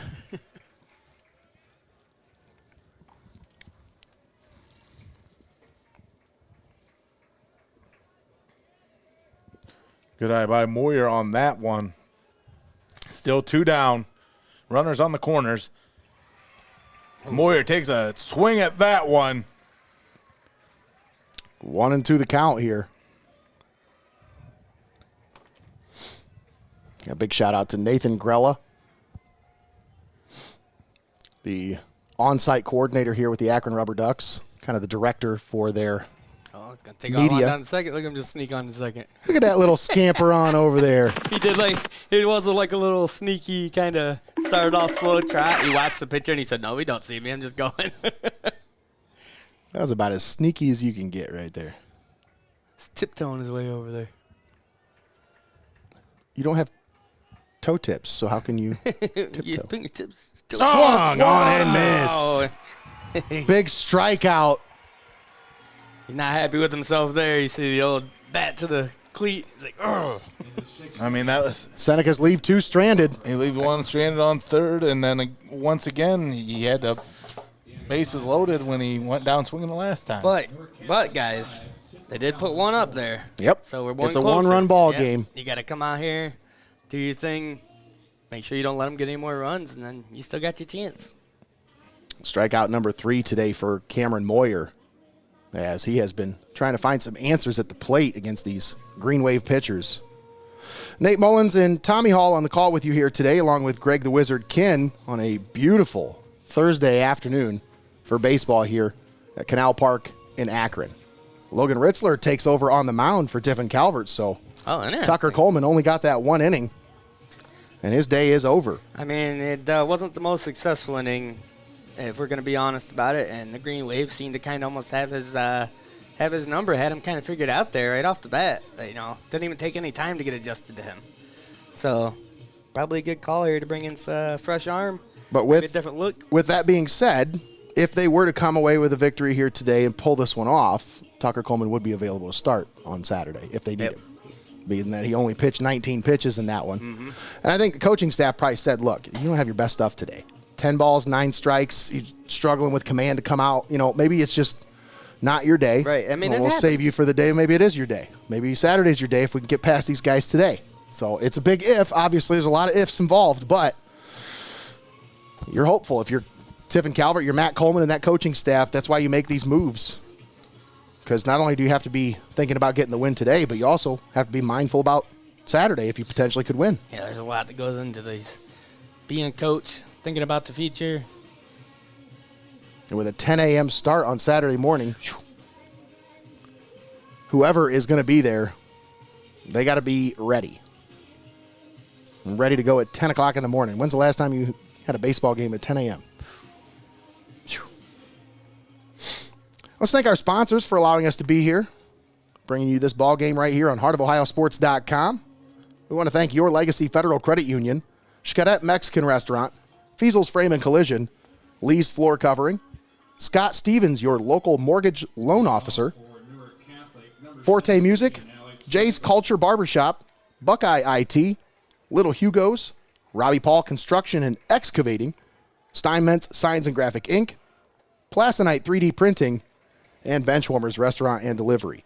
All proud sponsors bringing you this high school baseball game right here on Heart of Ohio Sports. First throw against Nagel to start things here in the 7th. Went in for a strike. Now another strike. 0-2 quickly on Nagel. Swung on and missed with that one. Nagel was walked the last time up.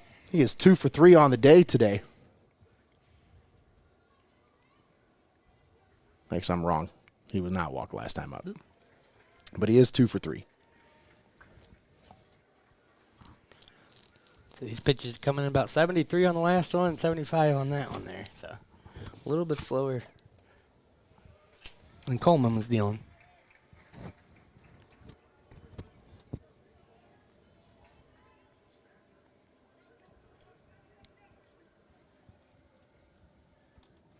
Ooh.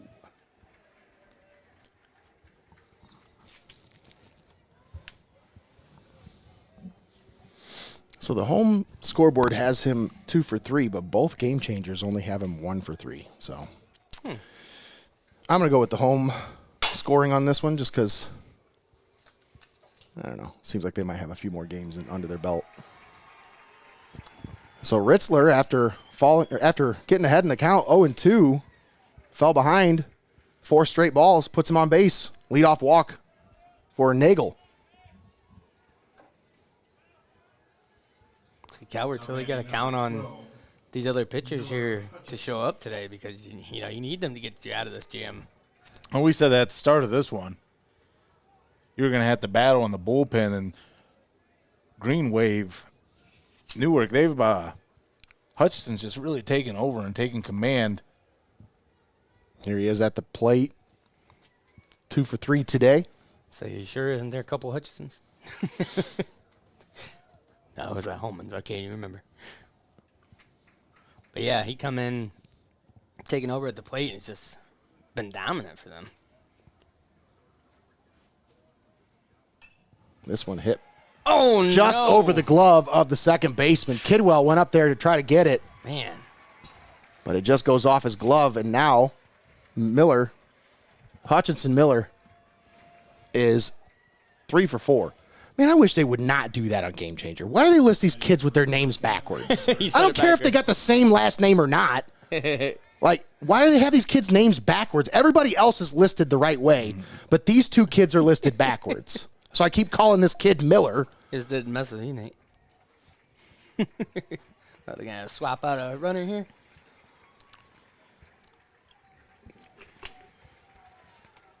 Miller says, I got this hoodie on. It's too hot. I don't feel like running the bases.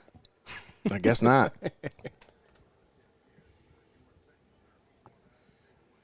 So runners at first and second with nobody out.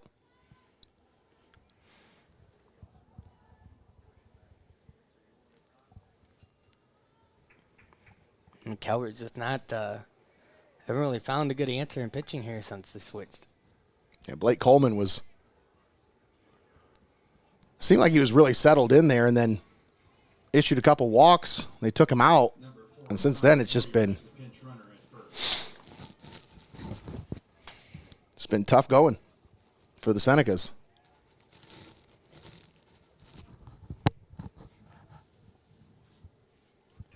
The 0-1 bunted.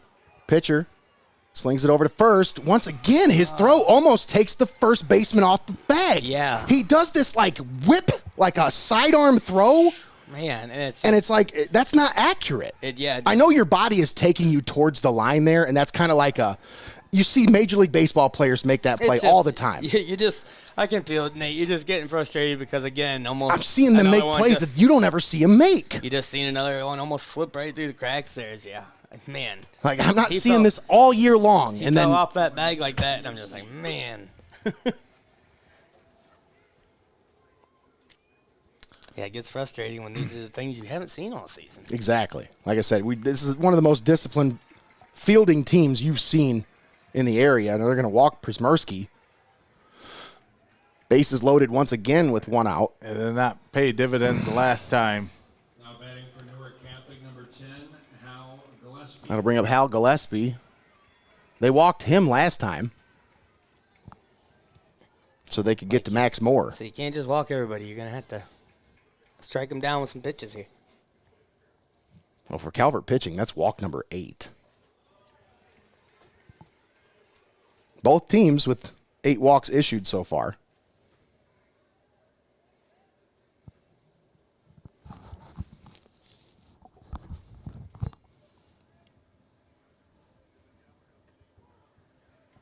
So that one looked good.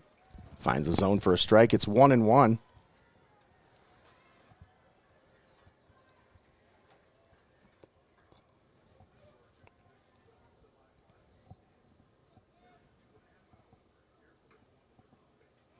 I don't know. Nope. Misses. 2-1 the count here.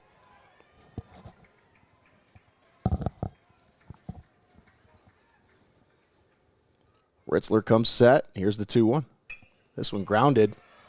Shortstop up with it. Throw over to first is in time for out number 2, but another run will score for the Green Wave, and they push that lead back out to 2. It's a 6-4 ball game.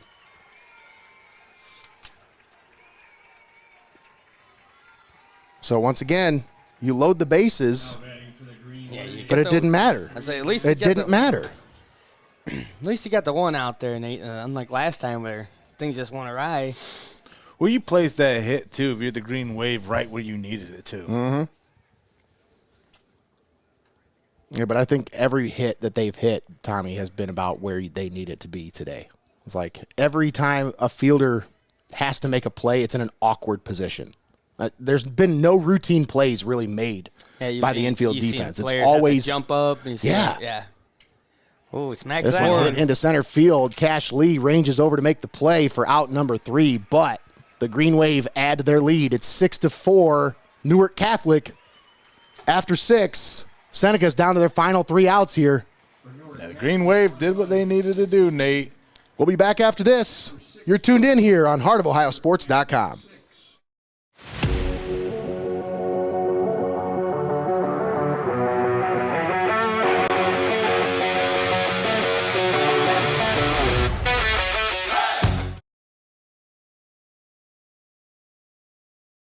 Stay right here. You're locked in on Heart of Ohio Sports.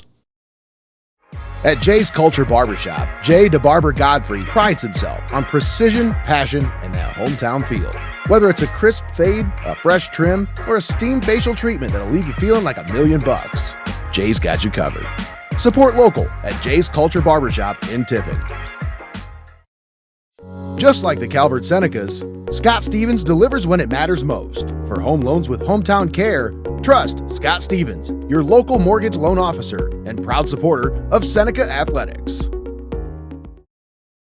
Fueling fans and families all season long, XCARET Mexican Restaurant is proud to support the Calvert Senecas. Stop in after the game for fresh, authentic flavor and hometown hospitality. Don't forget the queso. Let's go Senecas!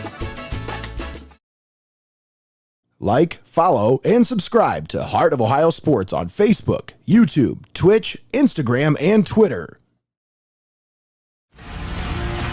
And we're back here at Canal Park, home of the Rubber Ducks. Leading off the 7th inning.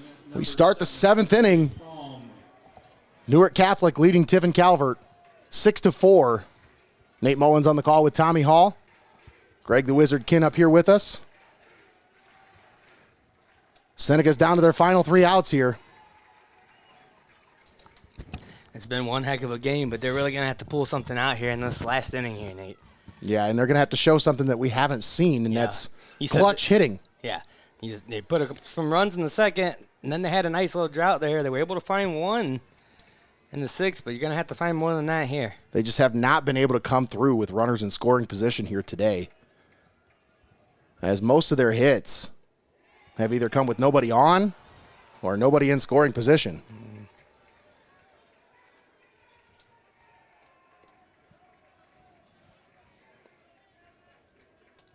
Coleman with the 2 RBIs credited to him on those 2 hits, a single and a double.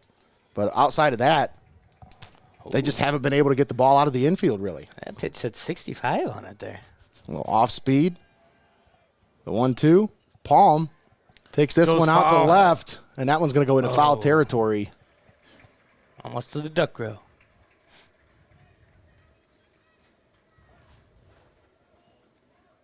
That was over in foul territory.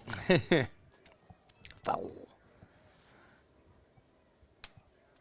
Miller Hutchinson has just come into this one and really righted the ship for the Green Wave. For sure. They were trailing 4-3 when he came into this one. Or 3-2, sorry, 3-2. It's like neither team was doing a bad job up to that point, but he really just locked it down for the Green Wave. Oh, they called that one pretty Yeah, that quickly there. That one just came right in there for the first out. Strikeout number 12 for the Senecas here today. 13, sorry. Strikeout number 13 for the Senecas batters. 85 into the catcher's mitt for the first out. And one step closer to the state championship for Newark Catholic. First pitch. Yeah, it comes in there for a strike. Why? What? Are you kidding me right now? He's got dinner plans, Greg. He's got somewhere to be. I'm sorry, but He's got somewhere to be. It's pretty obvious. Strike 2. That zone was so tight in the first 4 innings, you couldn't have squeezed a pea through there. That last pitch was inside. I will argue with anybody. I don't care. Like I said, that was ridiculous. That zone through the first 3 innings was so tight, and here in these last 2, it has expanded quite a bit. Let's just say that. He's one outside gets him. Man.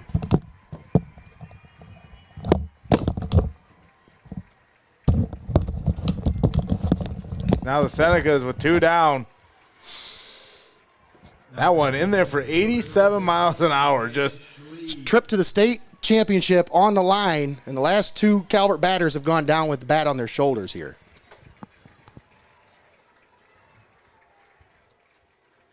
Now you need cash this one to grounded be to money. third, but they're going to say a foul at the plate.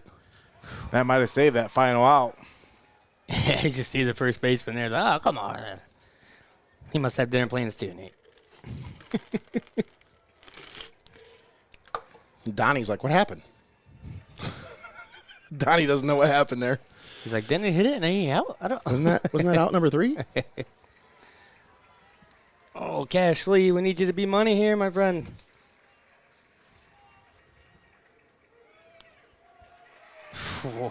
Okay. Every time that catcher creeps to that outside zone, it gets caught in there for a strike. It's just catching those Calvert batters sleeping. Just that throw to the outside, it just breaks back in. It's incredible. Yeah. 85 on that one. And Hutchinson's doing exactly what he did when he came in relief. Just mowed down the inning, and now he's trying to get out of this one and get this team a step closer. So he's just pitching heat. Oh, he got him. Ball game. Wow, man. And the Green Wave. And there is the wave across the field now. Just crashing down on the Senecas. Newark Catholic punches their ticket to the state championship. My goodness. 6-4 will be the score that puts the end to the Senecas campaign. Step aside and we'll come back and wrap this one up, fellas. Yep. We'll be back. You're watching Heart of Ohio Sports.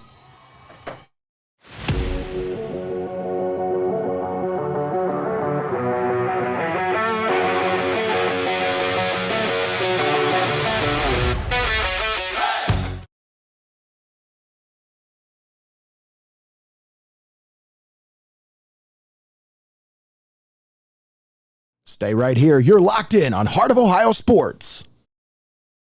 At Jay's Culture Barbershop, Jay DeBarber Godfrey prides himself on precision, passion, and that hometown feel. Whether it's a crisp fade, a fresh trim, or a steamed facial treatment that'll leave you feeling like $1,000,000, Jay's got you covered. Support local at Jay's Culture Barbershop in Tiffin. Just like the Calvert Senecas, Scott Stevens delivers when it matters most. For home loans with hometown care, trust Scott Stevens, your local mortgage loan officer and proud supporter of Seneca Athletics. Fueling fans and families all season long, XCARET Mexican Restaurant is proud to support the Calvert Senecas. Stop in after the game for fresh, authentic flavor and hometown hospitality. Don't forget the queso. Let's go Senecas! Like, follow, and subscribe to Heart of Ohio Sports on Facebook, YouTube, Twitch, Instagram, and Twitter.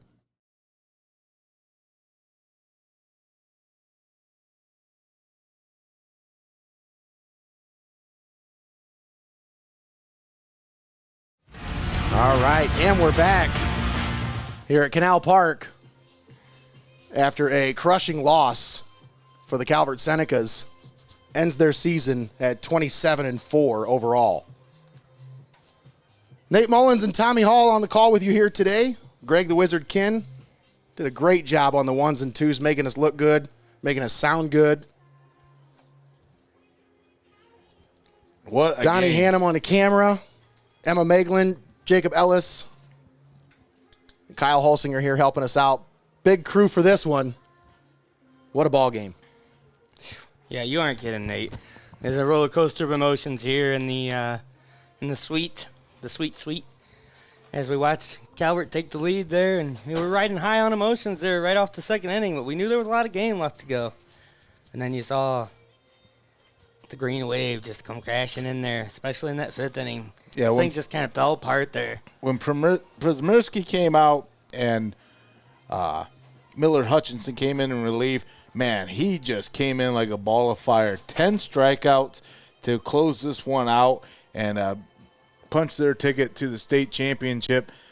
Newark Central Catholic, again, you got to play all 7 innings. A 3-0 lead by the Tiffin Calvert Senecas just seemed to slip away and crumble as soon as Hutchinson came in relief. And it was from there, those bats came alive. 3 hits there in that 5th inning by the Green Wave against Blake Coleman.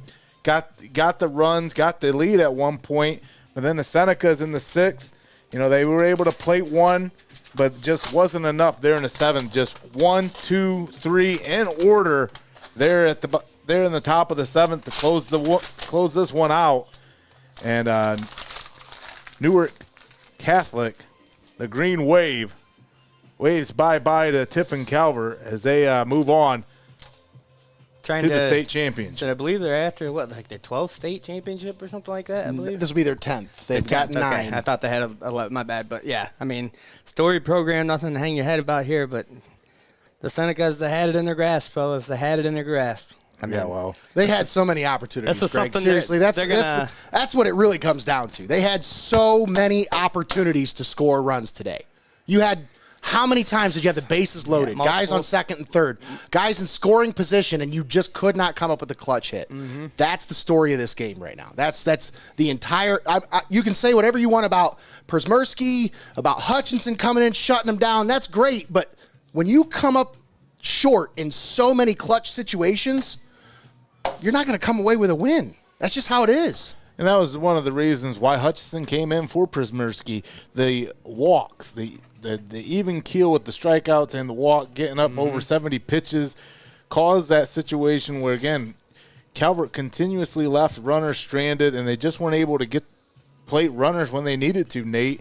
And at the end of the day, again, when you come out of 2 innings with bases loaded, it's not going to fare well, especially when you need those runs later on in the game. And that really... Well, and that patient approach that they took in the first 3-4 innings really kind of backfired on him, as Hutchinson was just coming in and absolutely just mowing him down. You talk about how many times he got ahead in the count. 0-1, 1-2, 0-2 counts.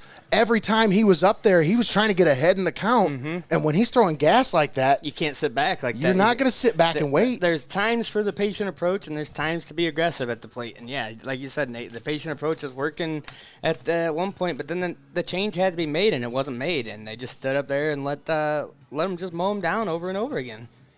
So once again, final score, Newark Catholic 6, Tiffin Calvert 4.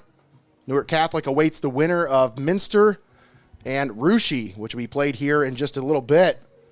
But I think that's pretty much going to do it for us here today, guys. I want to thank all of our sponsors one more time, and I obviously want to thank the staff and everybody here, Akron Rubber Duck Stadium and the OHSAA staff for all their hospitality.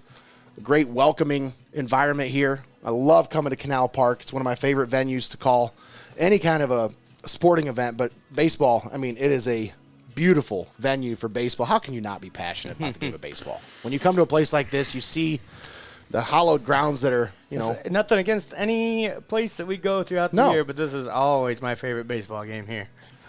But once again, final score, Newark Catholic 6, Tiffin Calvert 4. I want to give a big shout out to, first of all, the 4 sponsors who rode with us all the way.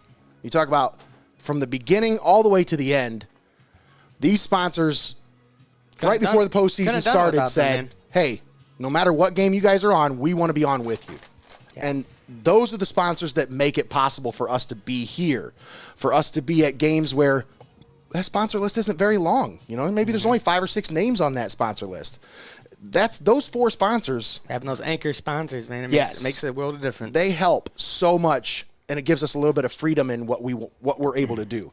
So Your Legacy Federal Credit Union, XCARET Mexican Restaurant, Lee's Floor Covering, FEASEL'S Frame and Collision. Big shout out to those 4 sponsors. Folks, when you hear those names, please frequent those sponsors. Make sure you tell them that Heart of Ohio Sports sent you. So you can't tell me that you don't hear those names because they're always on our broadcast. So. Absolutely. But once again, I want to thank all of our sponsors for allowing us to bring this ball game to you right here on heartofohiosports.com. Make sure you tune in later today for the delayed broadcast of the video of this broadcast. It's still a good one to watch. That's a great game to watch. You want to come back and watch it.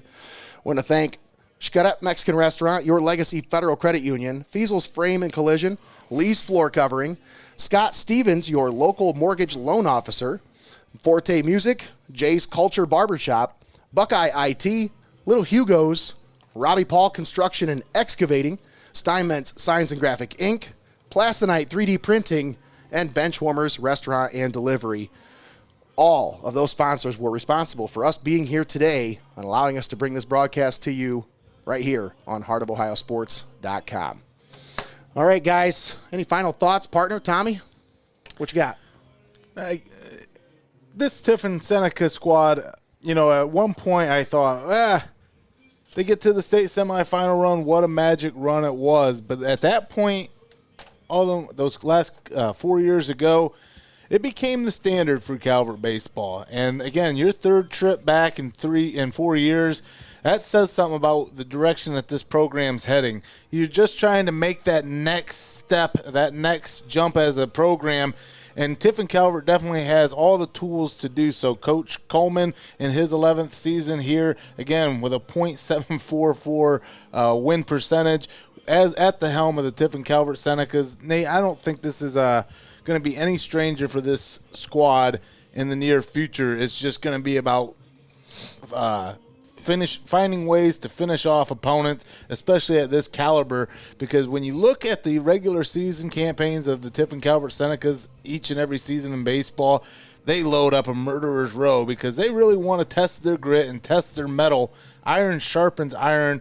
And again, Tiffin Calvert, they played with the best of them here today. And, the Green Wave by Newark Catholic, they just were able to get the win here today and move on.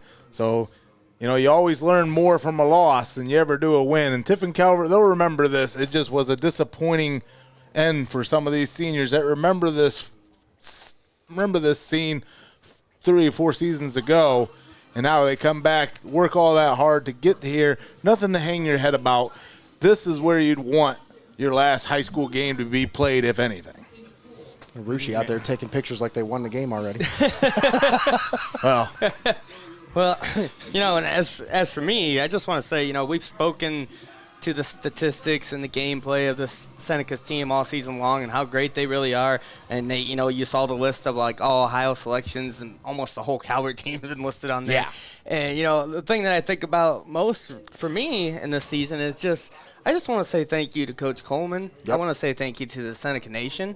I want to say thank you to the players because they allow us to take this journey with them. They allow us to be there, to be, in their personal bubble and things like that, to be a part of the team almost. And I'm glad that we could take this ride here with them. Yeah, you're absolutely right, Greg. It's been a fun ride. It's always a fun ride with these Senecas. They just treat us so well. They really do. Almost, I think this was our 10th Tiffin Calvert broadcast of the season for baseball. And just a pleasure to cover this team. And, obviously a young team. Blake Coleman, the lone senior on this team. But part of me wanted it for Blake. Oh, yeah. Part of me really wanted this one for Blake just because, Tommy, he's been here 3 times now. And all 3 times he's had to come off that mound knowing that it was this close. It was this close. Yeah, I mean, at this point, you can only imagine that he'd want to just work on his own progression, further his skills and stuff, and then kind of cheer on younger brother from here on out. That's right. Yeah, I think sometimes, again, you see the work on display like a Blake Coleman and like all these seniors over the past couple of years. You want it for them. That's the selfish nature of all of us. But, again, nothing to hang your head about, especially for a surefire Hall of Fame career by Blake Coleman. Again, you've won about every accolade that you possibly could at the high school level besides that ring that goes on your finger. And, that's an exclusive club. Not everybody that plays or, participates in athletics gets that. Yeah. So, he might not have a ring, but he's got enough necklaces to look like he came out of the quarter out of the French Quarter. Yeah, so I think, these seniors, they're going to be fine. They had a great career, and unfortunately, you hate to see it end this way, but also there's no place you'd rather be. You hate to see it end this way, but you can't look back on it and say it wasn't a successful career, a great successful career here, all 4 years that you spent with the Calvert Senecas. That's right. Well, folks, that's going to do it for us today, and that's going to do it for us this season. We're done. Put a cap on this 2025 baseball season and the 2024-2025 broadcast season here at Heart of Ohio Sports. I know you guys are going to miss us. I know it. I know. But it won't be that long before we're back. But, hey, folks, there's some things that we're talking about behind the scenes of, possibly maybe some extra coverage during the summer. We'll see. But whether that happens or not, we'll see you for football. That's definite. We're going to be there for football. And I'll just put this out there real quick, Nate, while we're heading into summer. If you have any projects that you've been thinking about that you could turn to Heart of Ohio Sports for commercial shoots, any video projects you need made, anything like that, now is the chance to get those things done. This is our free time. That's right. Any other time we're trying to work on projects on top of live broadcast, so this would be the time to get something done if you wanted something nice made. Just get a hold of us. But the Green Wave move on to the state championship, which will be played this Saturday here at Rubber Duck Stadium at 10 a.m. They await the winner of this next game coming up here. It's Minster versus Russia for the right to move on to face Newark Catholic on Saturday. But that's it for us here today, folks. I want to give a big shout out and a thank you to all of our crew here at Heart of Ohio Sports, including Jacob Ellis. I got to give a big shout out to Jacob because, honestly, some things, wrenches were thrown into the mix during the beginning of baseball season. There was a camera operator that we knew wasn't going to be able to be available, and there was another one that we weren't sure what was going on, and just some things happened, and we were really leaning on Jacob heavily this year. And I really want to give Jacob his credit, his flowers, because honestly, he helped us out tremendously. It's a huge deal for somebody to have that kind of availability for us, because with the sports world, you got to have availability, man. And he has opened up his schedule to be available for us. And he's helped train the new camera operators. He helped bring Emma on board with us. He was the one that recommended Emma. He's also helped train Donnie and Kyle as well. So big shout out to Jacob for all of his work this year. Thanks for everything that he was able to do for us, not just baseball wise, but also football and basketball as well. He was helping out a lot this year. So big time shout out to Jacob Ellis. Also shout out Donnie Hannum for joining us here for the tournament run and helping us out in a pinch. Big shout out to Kyle Holsinger for doing some write-up for us here today and also doing some camera work for us during the tournament, as well as Emma Moeglin joining us during the tournament. Big shout out. She took some pictures for us. You'll see those pictures. We'll post more of this content that we've been gathering over the last week in this next week as we been busy these last few days. Let's just say that. So plus, it gives you a chance over the summer to revisit the fun. That's right. But I also want to thank my partner, Tommy Hall, for coming on and joining us. I wasn't sure how much his availability was going to be for baseball, but, he was able to fill in on Mondays, and he's here on this Thursday afternoon, on a beautiful Thursday here at Canal Park with us. So thanks to my partner, Tommy Hall, for coming through once again. Dealing with a lot of hardship lately, partner.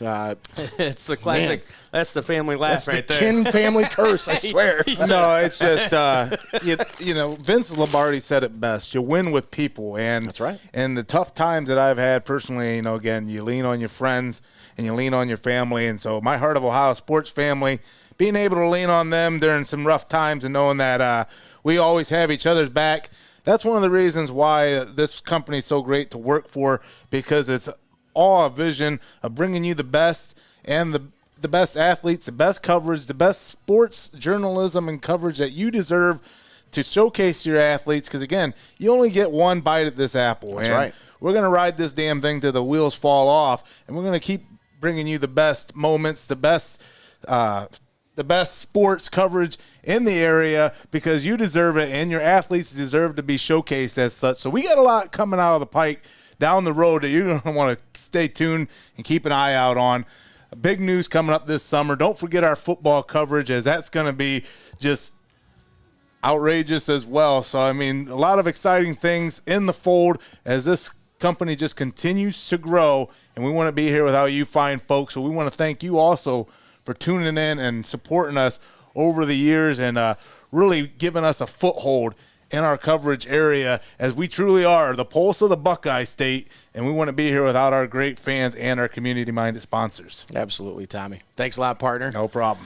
And last but not least, I got to give thanks to the man, the myth, the legend himself, the man I wasn't even sure was going to be here, as just about a year from today, actually a year from today, I'm visiting this man in the hospital at St. V's in Toledo. And, didn't get to go to Akron last year. Got to go to Toledo. No, we were in Toledo. Greggy was almost a little bit more than a year removed from his accident. Not only was he able to jump back in after a couple-week break during football, but hit the ground running. No setbacks. Kept us going, man. Kept us going. Kept us rolling. And I just got to give it up to you, man. Shout out not only the vision, but to see that vision through. You have a vision that I just can't explain to other people. When I talk about, you guys, you don't understand. Like, he sees things differently than anybody else. Like, I might see things, I might have a vision for something, but this guy is the vision behind Heart of Ohio Sports. Like, this is when you see us separate ourselves. You know, obviously, I like to think I got a pretty good voice. Tommy and I got good chemistry. But what separates us is these graphics, folks. What really separates us from everybody else, there's nobody around here doing what we're doing. And it's because of this guy right here. We try to bring the entertainment. That's right. The entertainment value, man. That's what it's all about. So once again, I got to give a big shout out to Greg the Wizard Kinn for all of his contributions all the way through football, basketball, and now baseball and softball seasons, and also a little bit of volleyball in there as well. So yeah, we've done it all, haven't we? we had a fun season, folks, but that's going to be the rest. That's good. That's it. That's it. We're done. Until football is when we'll see you again. But that's going to be it for us today. For Donnie Hannum, Kyle Holsinger, Those guys, baby. Emma Moeglin, Jacob Ellis, Tommy Hall, Greg Kinn, I'm Nate Mullins, signing off from Canal Park, home of the Rubber Ducks. Your final score, Newark Catholic 6, Tiffin Calvert 4. Great season, Senecas.